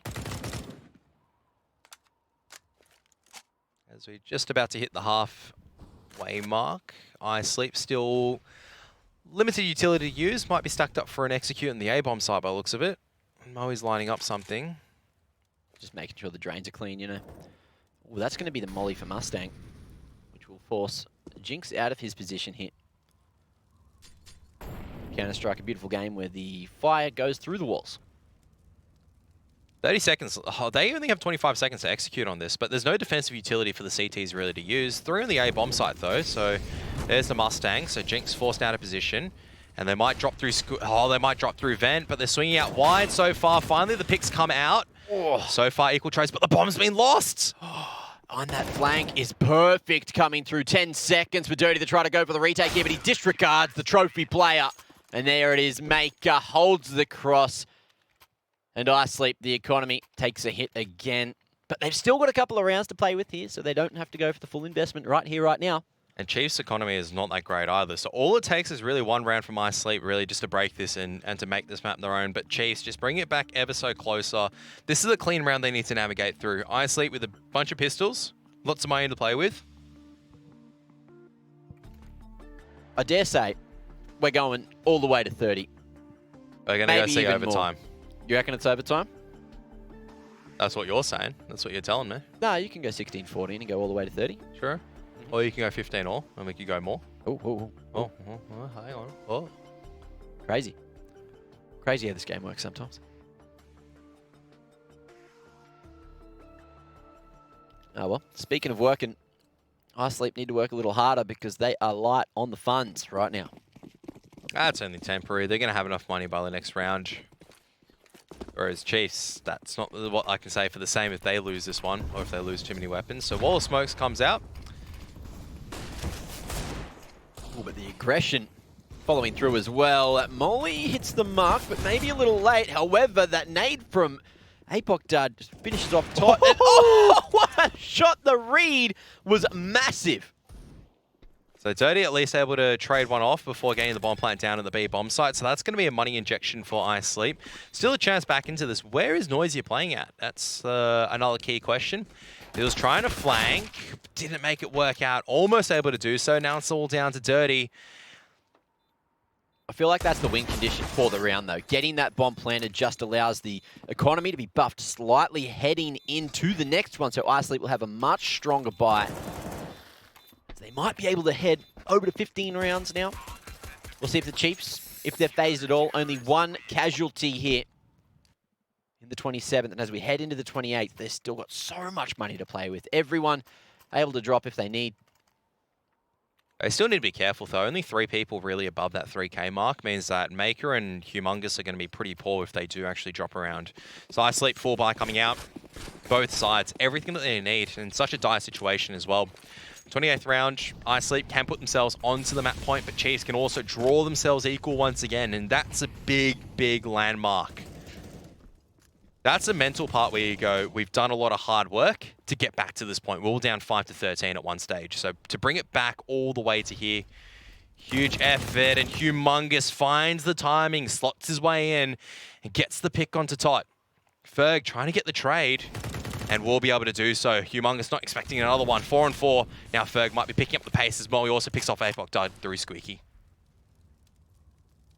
Well, we do know that Chiefs love a good overtime. That's all I'm saying.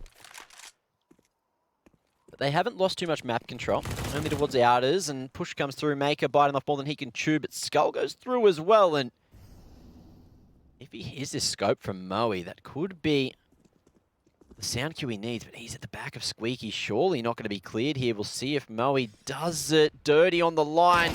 He's going to line right up as well, and Skull. Oh my goodness. That's going to be turned on its head. The 1-for-1 comes through, but Ferg has to shoot to deny the drop sound, and with that, he looks for that shot, finds it, and Isleep, they have managed to lock down a 15th round. The one-tap coming out from Ferg. Ooh. What a shot. But, oh my goodness, that was Chiefs. They almost brought that back as well. Oh, the timing on that. Noisy does well to trade out Jinx to at least make it into a one-on-one. But Ferg brings it back as well. So what could be the final tactical timeout of the game?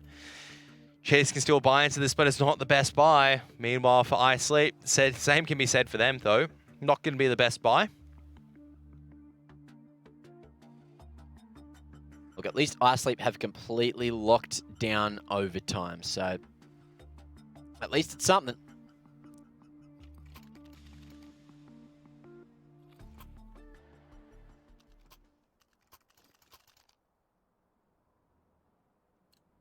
But I would say they'd be much more content with the victory as opposed to overtime, so... Wouldn't we all? Wouldn't we all? Especially over here at ANZ Champs, so...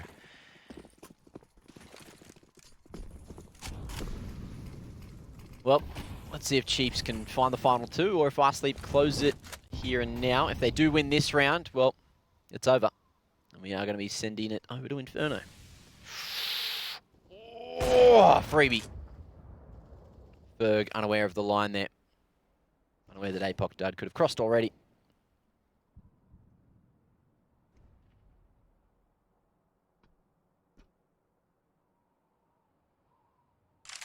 It's just those tiny lapses in attention that can just completely open up the round.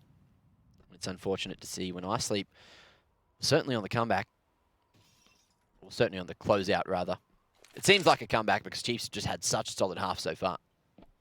So APOC Dud's actually come to take Ram's room, and they're jumping across and clearing it, so I think they might think it's a bit safe to maybe send 1 or 2 forces. APOC Dud's going to chuck a very deep incendiary grenade. There's still a lot of utility left for the Chiefs. Well, there's 1 incendiary grenade. That's a lot, considering that they had to force into this. Noisy's just copped the leg, and that's going to be, all right, let's just go A instead. So Molly out onto Hut. I don't think Skull Hunter's going to be moved. Nothing getting him out of Mustang this time. Dirty tries his little heart out, but Humongous over towards Tetris there, just looking way too strong. But it is the cleanup brigade being able to... And look at the money at the moment coming into the final round of the half. The money's not good for Isleep. That's the issue. You're missing an AWP. You're missing a few rifles that are coming out. You're missing utility. Chiefs, all they have to do is hold on at this moment. Isleep, final tactical timeout. They're the ones that have been calling it a lot more than the Chiefs. All Chiefs need to do at this stage is, okay, Jinx, you decided to buy a pistol instead of buying a kit or a head helmet. I mean, you could have been injured before, so you couldn't really upgrade, but really, you bought a pistol instead of a defuse kit at $450. Was it a Deagle or the 5.7? Nah, he bought a P250. Imagine if you lose because you didn't buy a kit, you didn't have time to pick one up. What if it's the new menu? Well, there's actually a bunch of different pistols there because it's the last round. I can assure you he bought a P250. Yeah. I assure you. Well, there was 2 Deagles P2 and a 5.7 there. So take your pick your poison. Everyone taking a different secondary as a just in case. But look, as you said, that helmet could certainly come in handy, especially up against these suboptimal weapons from the T's. Isleep lining up these wall of smokes to the outer's position. It's going to be on APOC Dud to stop them as he sees them coming forward. He's going to try and elevate himself. And it's only going to be Tot. The rest of the players just going to head over to lobby for now. You can see APOC is aware of the dangers of a player lurking over to warehouse. And the rest of Isleep looking like they're stacking up near Squeaky. But Skull Hunter, he's prepared for this. He's got him 1 pick. The rest of them have dropped down through Squeaky. They're in unders. They've got complete control of this B-bomb site. Now for the CTs, how are they going to rotate underneath? They can't go through all Megatons. Skull Hunters, another one. Humongous can actually get the pick on Ferg this time. This is all breaking apart for Isleep. 2 on 5 at this stage, and Moe cannot lurk out. It's all down to Dirty with a UMP. 2 flashbangs to work with in Decon. Look, that spells overtime to me. But it's been smoked off. Now Skull Hunter pushing forward. Can't clean up. That's overtime. ESL ANZ Champ Special, my dear friends. Nothing. And Chiefs managed to bring it back. 13-5 down. They still managed to trade all of those rounds. 2 rounds for 10. And you still got to feel like now, without that pressure on them, with the money in both teams' favor, this should be Chiefs where they go, all right, this is actually relaxation time for us. This should be a lot easier. We're starting on the CT side. This is where we can in a row, go on the T side. Let's just get 1 in. The thing is, now that it is overtime, the money's there for Isleep as well. And on the rounds where they had the buys, they were keeping it very close. So there is every opportunity for them to slot in maybe 1, maybe 2 rounds. And their CT side was solid as well. So it's anyone's ballgame at this point. It is. But I feel like the momentum favor is in Chiefs because Right now, they've yes. come back from such a huge deficit. They're going, we can definitely do this. We've just traded 10 rounds for 2. That's great. We just need to keep going. At that trade rate, we'll win overtime. They have the confidence just running through the veins as they do run to their positions here in the first round of overtime at number 1. But it's going to be the rush from Isleep. This time, not able to make their way down. So, a bit of a bad decision and a missed opportunity there for Apoc Dud. Try to go for the flick, and Moe denies him any safe passage. Flashman comes out a little bit too late. They were aware of the danger, but a 1-for-1 trade, which is still going to favor Isleep right now. Noisia couldn't get down the vent, and Isleep still have had much of their success from controlling the squeaky position, controlling the event, and then going down through unders. Make it, though, is already in secret, ready to try to shut down one of these attacking opportunities, at least allow one of the CTs on the faster rotate. Humongous close to the org. A good decision. As the rest of Isleep going to be heading up towards Hut. See if Isleep go back to the fundamentals, back to basics, as Jinx is in a great position to hold on the A site behind default. Wants the third, but Ferg gets the trade. Unfortunately, he's going to be left in the 1v3 of his own. Bomb in no man's land. And he's used the last of his utility as well. Backing into the line of makeup. There it is. First round goes to the Chiefs, and they are trying to close it out. They've taken it to overtime for a reason. And they want to take it 2-0 here today. Yeah, and that's just the micro adjustments they need to keep making, is just placing a little bit more emphasis on the vent position, as well as trying to get that faster rotate down, or getting the access to get faster down, because Isleep so far haven't really been able to take ramp control, neither this Hut control. They're going to start prioritizing secret, they're going to start prioritizing this vent control. Ferg just jump spotting, taking a little bit of damage from the nades, trying to get the shots down, but he can't win the aim deal. So close. It's going to be the inferior weapon to win the engagement there. The Orgvall thinks unscoped. And then Apoc Dud just throws away the man advantage by going slowly. Okay. Yeah. Feel like I've seen this one before. That's when Tom puts his hand up and goes, all right, boys, I know we're making a couple of mistakes as a team here. Well, talking about more mistakes or great picks. Noise is down on 1 HP, but still gets away with the pick at the end. And the situation becomes a little bit more dire for the Chiefs in this round. It's Maker going on a bit of an aggressive play. Humongous is low on HP as well. Don't forget that. So Maker trying to make his way back into Trophy. Dirty spots out his shoulder and goes, there's one aggressing Trophy. We need to make a move elsewhere on the map. 2 outers, 2 in lobby. Someone's got to go back and get the bomb. 45 seconds. Who's going to go do it? Oh, they might have to cross Maker's line now. It's Dirty, just got shot in the back of the head. He's left his teammate who's low, solo. And look where the bomb is. Yeah, look, Noisy is going up the T-roof to try to get it. If he makes a wrong move and falls down, takes any damage, misses the ladder on his way, it's going to be rough. So the other two are going to have to try to deal with the A-site players, because that's really the only place. But where does he the bomb go can from here? That's the problem, is that you still got so much to clear out. He's got to run outers. You've got to go make your way into the A-bomb site. 15 seconds left. Oh, Jinx in the perfect position to clutch it, but that utility, crucial. Now it's all up to Tot to get it done, and he certainly does. Now this may be an Isleep round, but the bomb just barely getting the site in time. The spam not coming through. 1 bullet is all that Jinx needed to hit, but he stays silent. Oh, wait. Tot. That's fine. They get the round, which is what they needed at this stage. At least it's 1-1 apiece so far. Chiefs can still buy into it. But Apoc Dud really has to stop dying on the aggression. You're on a 5-4 at that stage. You don't need to take any more map control. That's your basic Counter-Strike, Tom.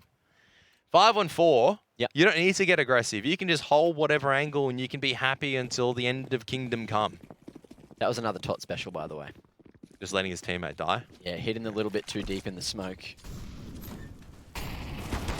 He didn't even have his back to the enemy. That's whatever. Anyway, seen too much of the man tonight. Oh. Well, Todd at least got the trade on Skull Hunter. That's a good thing, but his teammate's been left to die. Unfortunately, he's executed him, so still a 4-4. Ah, tight! How does he keep on pulling it out? Like you said, the comedy act of the team, but so far I don't think Isleep's going to be laughing at this moment. Still, it's going to be the double up setup this time. Hey, Pokdud, where is he watching? He's just watching the... Oh, if he just pushed out a little bit further and looked up, he'd be able to find one. Oh, he got absolutely timed by Moe. And now with 50 seconds left, I'd be feeling a lot of pressure as the CTs on this A-bomb site. Isleep feeling good about this one. Looks like all the timing's good. Oh, Maker's actually picked one off at Outers as well. This has stalled down the push once again. Where are they going to go? Where's the bomb? It's stuck at Red Crate. But with 30 seconds. This is not the time to be lining up smokes, guys. This is the time to be going into a site. Looks like they're going into the A-bomb site once again. Smoking Outers, but then... Oh, no. 20 seconds. Committing to the annex push. Maker may just be drawn on the drop, but as you can see here, it's the double setup into Hut, and that's a whole lot of info as they make their way across the concrete. Humongous, he's taking point, but the second man is close to trade, and there it is. The last needs to commit to the bomb plant, and Chiefs will take it 2-1 here in the first half with a beautiful setup there in Hut, but that was just the hard counter. You know, Isleep, as you said, they left it way too long. They had no time, and Dirty had no option other than to stick that bomb plant if they wanted to win the round. So now Chiefs, 2 on the CT side. Can they find 2 on the T side to close it out? Or is it going to be 3 from the CTs to close out the victory? Certainly could happen, a possibility. And Isleep, look, on the defense, they were cracking in regulation, but here in overtime, can they get it done? Or is it going to be 1-2 trade? We're going to go into double overtime, and the overtime dream continues. Ooh! And this is where Matt goes, oh, I've had my bean juice. This is what I was ready for. I knew it. I've been prepared for all my life. Ever since I was young, I was ready for a Chiefs overtime. Let's go. Let's go. And they just show you that. Why you got to do it to me, MC? Got to do it to you, Dirty. Here we are. Second half of the first overtime. Could I ask anyone out there to please make a tot highlight reel just from this game? I would love to see that. Anyway, that is a huge pick to kick things off. Isleep coming in strong with Moe on the line. He's almost timed it as well. Oh, but he didn't fall down, and they know that he's going to be locked in, but... Oh, almost worked the timing. Gets away! Yeah, that's Huey boy. That's because Humongous was AWPing, not Apoc dud. Look, I thought the Mad Hueys were fishermen, but he did not catch it that time. Apoc Dud's already made his way. How is he already over here is my next question. He could just go up through heaven and just destroy them. How did he even end up here? Hang on a second. I don't even know. Oh, okay. Moe's thinking about where to run at the moment. They know where Moe is, and Apoc Dud's going to execute him. How is this round just fallen apart for Isleep? Apoc Dud's just run amok as Isleep had tried to regain map control. The Chiefs have just shut them down, and Dirty's just going, where's my teammates? Where are your Aussie boys gone? It's up to just one handsome American boy. Try to clutch it out. Very handsome. He's not bad looking. He's not bad looking. If looks could kill, he's won this round already. Like, he lent me his Ferrari. That's all I'm saying. Thanks for lending me your Ferrari, Dirty American, mate. Absolute legend. I remember that time I was homeless on the corner, and I really was hungry. I was, you know, a little bit decaffeinated. Thought, oh, I would really kill for a dare right now. And Dirty just walked out of the invisible door from next to me and said, hey, mate, how you going? You want a dare? Oh, I got you. That's how much of a legend he is. In an American accent, of course. I can't do one on the spot, so... Well, map point for Chiefs. That's not something we said about 13 rounds ago. 14 rounds ago, even, so... But Isleep, still 2 chances to close it out. Double up set up as well in their hands right now. And they're on the defense where they did excel, but they need it here. They need it now. They're playing for double OT. And that's not a good way to start it. Fergie boy just gets caught napping. How is Apoc Dud just already out near heaven? He's just like... just driven it. He's had enough. Man's just had enough. He's just gone, I'm just going to elevate myself up there. Moe's like... He's done the Stewie. He's done the Stewie movement. There's like 2 below him. He's finally dead. Dirty's aware of the dangers. Very good stuff. Good comms coming out. Moe did hear him. But, oh, good situation. The skull there. This top will take him. So a beautiful advantage, which has now become a disadvantage.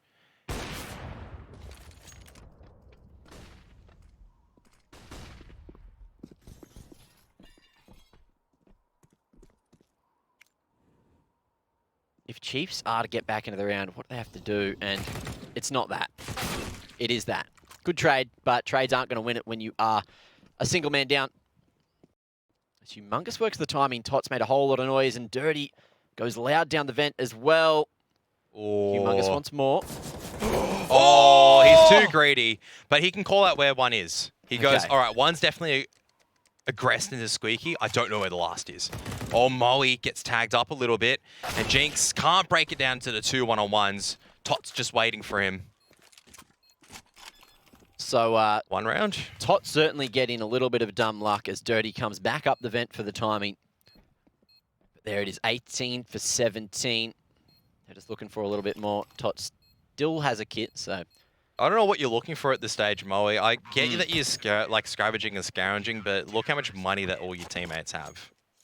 You can afford it all. It's overtime. Don't worry about it. You can afford anything that you want. You can buy an HE, you can buy this. If you can't, your teammate can. Maybe one of the Glock. Yes. Maybe.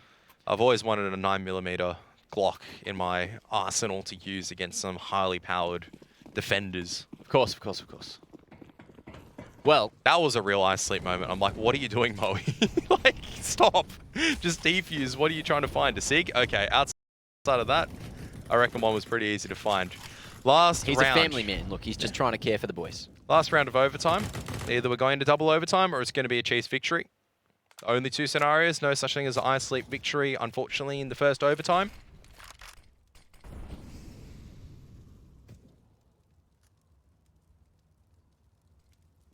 As once again, it's Outer's control coming out from the T's. Skull Hunter this time is going to be tagged up quite heavily.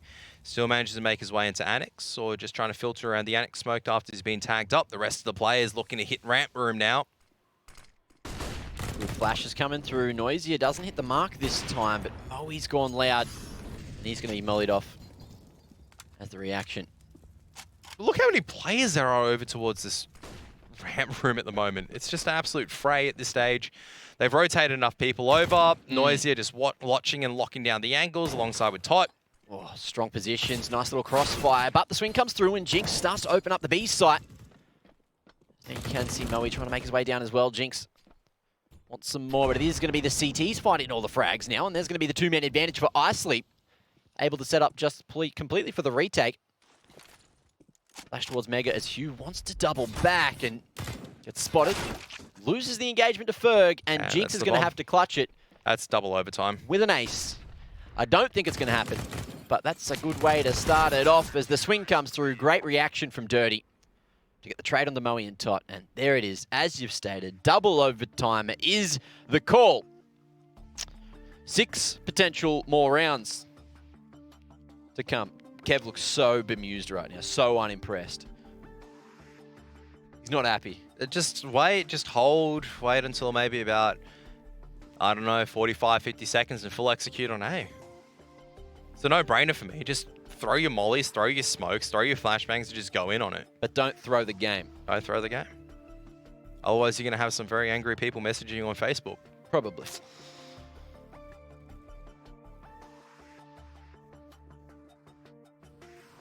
Well, who's going to want it more, and what kind of CS are we going to digress or devolve into as we get deeper and deeper into overtime?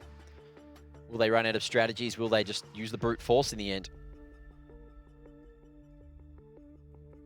Can they change up the pace from where we currently are?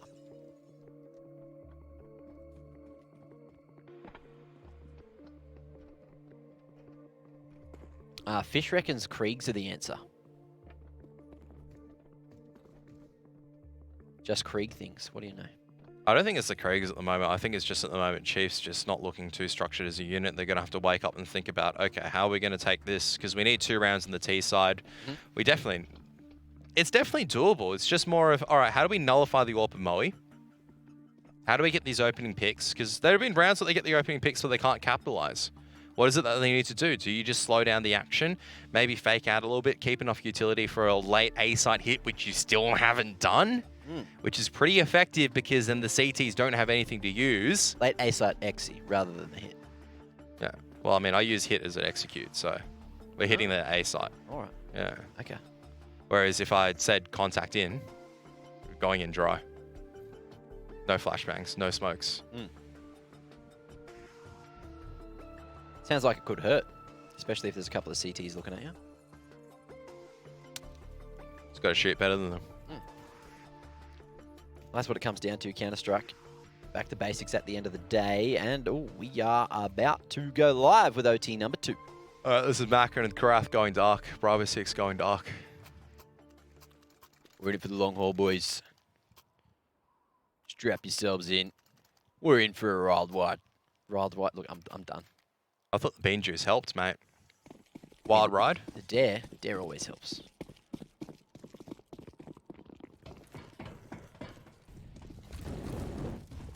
Oh, they're just rushing, eh? Oh, Please, they're going for can the we rush. stop? Oh, well. How's this one work? It's just because it's so stupid it works. Yeah, well, Isleep have not been rushed for a while because Chiefs have been pretty structured in their approach over and over. Yeah, that was really structured. Just Well, every other time, nice and passive. So the slight shift in gears is seemingly all it takes because we're looking at a 5v2. Dirty just going to be flashing himself straight through, trades positions with whoever that was jumping into an X, I believe it was Maker.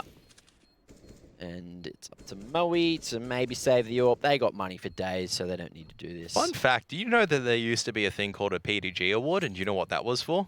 For what? For amount of times last alive. I feel like Mo has been last alive a lot of times. PDG award. Yeah. All right. I think it was called that. We used to have like a bunch of fun names. It was nothing too serious in terms of, it was just like people notice a lot of the time, hey, this guy's last alive a lot. Well, as time has progressed, I believe that award's been turned into the Jam Time. I would argue correct so as well. Of course. No, please, no, please no more A-rushes. Please no more A-rushes. Please stop. Okay, No, but cool. they baited out every bit of utility that Good. the A-site players have from Isleep. That is much better. Okay, now re-executing. Might be the double pump it out. It's posturing for that to be the hit, Do the wall smokes and go back to A. but that wall will allow them to go over to Warehouse now. We'll see if Ferg is able to hold from this position, just waiting for a push over towards the top of the silo. How many members there are over here? Oh. They've snuck their way through, unspotted, except for Jinxie Boy at the back of the pack, getting an entry on the top. This is so critical that Ferg is actually pushing so far behind, but Maker actually just picks him off. Oh, Moe, uncharacteristic misses from him. He's been pretty solid all night, but the picks are just going back in their favor, and now Noisy just thinking about, oh, I'm going to have to hold on right now. He's hearing all of them go back through vent, and he just goes, that's not fun. In this situation, 2 on the T side, that's going to be way too much for Isleep to deal with. I dare say Chiefs have almost won it right now. They still got to complete it on the CT side, and Isleep can definitely pull it off still. Of course, of course. So Chiefs now 20-18. 22 is the magic number for double overtime. Isleep can still afford at the very least. They can still buy up, but every single round they buy up, their hopes are dwindling away.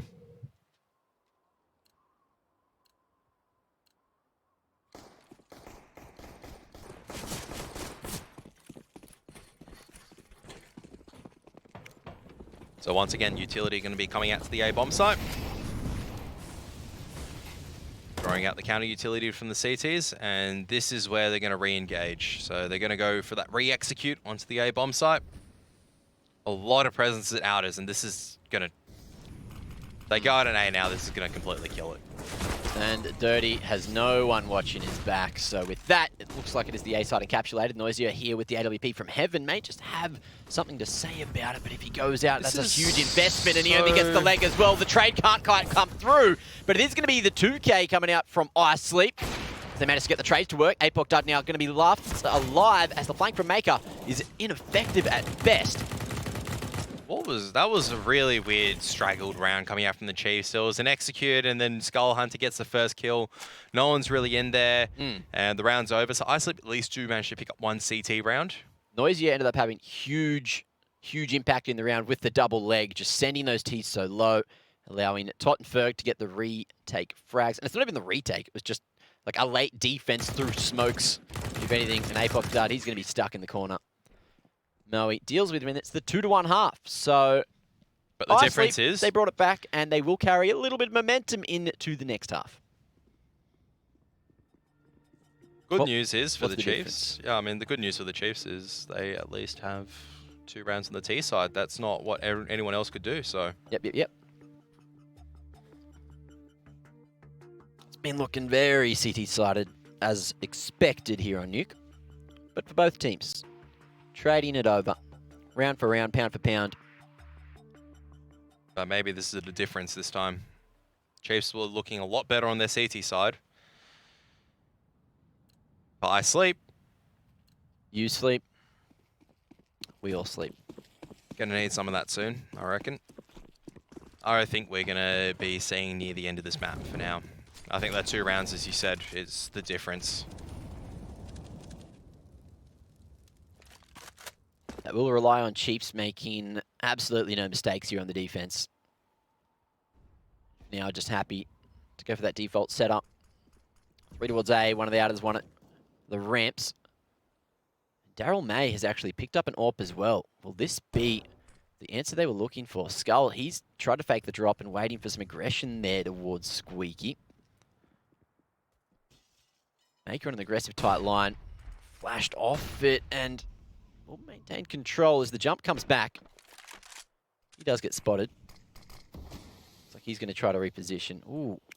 They've used so much utility though, and he's still controlling this, which is just so lethal. Isleep have thrown so much utility in this ramps room, they still haven't gotten control of it. Maker, he stayed alive, but now out comes the outside pressure. The wall of smoke's working perfectly. Now the A-bomb site under a huge amount of threat, and they have to just stack up in this hut position. Maker picks off Noisier in the meantime. This is a big position to control. As it's not going to be a split coming through. Jinx actually could have been spotted by the Heaven player. Not just yet. He's on the line. Ferg drops down. There's the timing. Jinx will survive. The Skull as well is going to find another, and that should be almost all she wrote. The bomb is going to be planted. Heaven control from Tot is still here. But Dirty needs his assistance in just a moment. The CT's starting to make the retake come through, but he has to go for the reload, and there's no one here. Tot just trying to get it done. I just see Skull Hunter just blinded, just running at him, just shooting a gun pretty much. And I'm just going, what is going on over here? Just mayhem. Absolute mayhem. This is what CS turns into when you got a whole lot of overtimes on your cards for the last couple of weeks. And again, Chiefs seemingly are just getting it done over and over. Yeah, I'm just going to tweet one word to Tom after this. Stop. Stop. Stop. Stop. Stop it. Start having overtimes, bro. So, could be the final round. Maybe Isleep can battle it into triple overtime. APOC does manage to make his way into secret.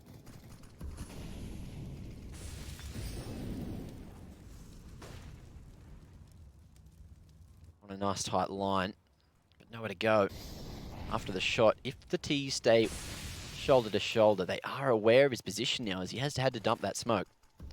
This could be an A crunch, which would work out quite well. No, Humongous just shoulder picks it and goes, okay, they could be taking ladder-based control. But he's completely given up Heaven as well, just dropping down onto the A site. And again, it looks like it could just be the double approach towards the hut. But this time, Isleep are at the ready, and with the Krieg as well. Dirty turns it into 2, almost the 3rd, but Jinx triples down as a lobby crunch comes through late. That's a decent amount of control, but Noisia in the perfect position to pounce. And now in the 1v3, Maker has a huge amount of work to do. But that bomb already down on the B site. As Moe, oh, I thought he wasn't going to deny the cross, but he goes for the wallbang instead. And there it is, 21-20. And Isleep are hunting for OT number 3. And once again, like I said, completely doable. So far, it's just... Chiefs, I think, are just jumping the gun a little bit and trying to close out the rounds, in closing out the game. Okay, they've taken all this control. We can't really take this hut control again. What can we do from here? Because hut's being red, as you said. Oh, noisier. Gets on the line nice and early. Oh, that molly just burning Maker alive. It's not even on him! What was that molly? Anyway. Eggs out through Squeaky. That Molotov's done a lot of damage, and they're trying to filter out the smoke. I think this is it. That's looking Jinx like has it. just banged them out of the server, just like that. Isleep trying to make their way through Squeaky smoke. Bombs lost on A, bomb side and dirty. A lot of work to do, and I don't think he can, unfortunately. There's just too many people surrounding him. A single flashbang, a Molotov to use. He's been spotted out, and Jinx, 3 kill to clean it up. Double overtime victory for Chiefs. Woo! What a series coming out once again. If Chiefs can learn how not to play in overtime, that'd be great, thanks. The crowd goes wild for that one. You know, the 2-0. It's done. Overtime's over. We've done it 2-0. There's no overtime coming on Inferno because there's no Inferno coming. So there it is. The Chiefs, they've done it. They've managed to stay in the upper bracket with that, and well, they're going to be going forward to take on Ground Zero. So that'll be a spicy matchup. Yeah, I mean, it looks like it's going to be another good test between both sides to see who's got each other's measures better. Unfortunately for Isleep down into the lower bracket, a tough matchup.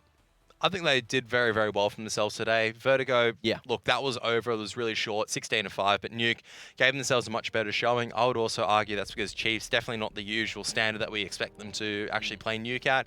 Regardless of what it is, still bringing them to double overtime is not a result that, you know, should be unapplauded. So congratulations to Isleep for bringing it so close. Unfortunately, as they say, you fell short, so you're down into the lower bracket. And that's okay, you know, second chances are there for a reason, but that was a big game that, you know, they took it to them on Nuke. They took it to the Chiefs, and I was very, very happy to see the structure that they brought to the table. You know, obviously there was a couple of mistakes which were completely punished from the Chiefs throughout that matchup as well. You know, Apoc Dud getting a little bit over-ambitious with his little crab walks everywhere, getting shut down in overtime a few times, but at the end of the day, they did take it. You know, they are certainly loving OT. What in ESL ANZ champs this season alone, I feel like the Chiefs have taken us to 16 rounds of overtime, maybe even more. More than that. What was that? That Pilly as well as Jordan were casting? The 8 OT. That was, I assume it was Chiefs versus Rooster? Paradox, wasn't it? Was Paradox? it Rooster or Paradox? I can't remember. I think it was pretty early in the bracket. No, it was later on. It was after we were commentating. I think it might have been against Paradox. Right, it must have been that lower bracket then. Anyway, regardless of how it figure was, out. 8 times of overtime, that's 24 rounds already of overtime. Just in a single game. So, yeah, Chiefs, they have a lot of answering to do in terms of overtimes here. A whole lot of rounds. But we do have the updated bracket to have a look at as well. So heading forward into the next couple of days of broadcast, we do have the matchups ready. And look, in the upper bracket there, you got Airborne and Rooster going head-to-head. I feel like that's going to be a nice little one. So both halves of MLW before splitting up and doing their little roster swap that they've done a couple of times are going to be able to go head-to-head. So that'll be interesting to watch. You got Ground Zero now taking on the Chiefs. And if Ground Zero play like they did today, I'm sure that that'll be a nice matchup as well. But Chiefs always able to drop the ball. So anything could happen in there. And then down to the lower bracket, you've got Paradox taking on Skyfire. That'll be an interesting one. Paradox obviously losing their IGL now. They're going to have a different leader in the ranks, and Skyfire may just be able to take advantage of that and send the first seed home packing early. And then you got Wide Swing and Isleep. And look, they were both impressive as well. Wide Swing, very loose, very sharp individuals, and Isleep, their structure looking like, well, something to behold. Yeah, I would agree with that summary. Not much I can really add to that. So a lot of good games to look forward to for the rest of the match days for Split 2. But we have to see how the first one goes after this and then go from there. I feel like we've got a whole lot more action, and seemingly some of these matches which we thought would have been closer have managed to just be the 2-0s here in the upper bracket. Rooster and Skyfire, we thought that was going to be pretty close indeed, but Skyfire just getting absolutely demolished in that second map yesterday. Airborne as well, pulling the upset. That was a very exciting matchup to watch. Even today, there was a couple, like, you know, here on Nuke, that was very, very close. First map, not so much. Wasn't close on paper, but there were a lot of tight little rounds. And even in that first matchup of the day, Ground Zero and Wide Swing, you could see Wide Swing, so many of those rounds, one on Mirage, came down to single digits in the health bar remaining on their players. That was, ooh, either way. But over towards Inferno, Ground Zero just locked it down in the end. And yeah, it was a pretty good day. I was happy with the matches here today. Yeah, a couple of, you know, good moments, comedy moments, top moments. That's all I can don't really. get me started. Top moments. We need a compilation of those. Poor man. Cookie, I'm looking at you. Cookie. Mate, get it done, all right? Don't forget- Top montage. Don't forget also Dirty falling off Vertigo.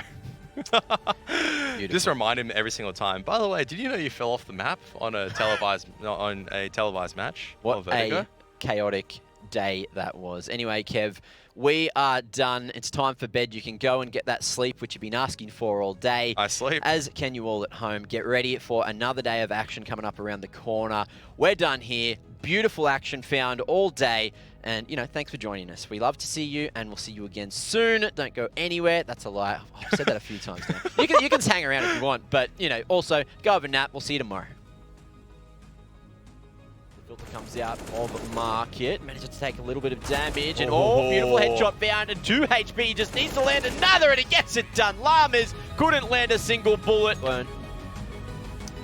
Llamas void. Oh, he found the head of King. Well, You're okay, wrong. cast a bit He of, might actually might find Burn as well. Hang on a second. Hang on a second.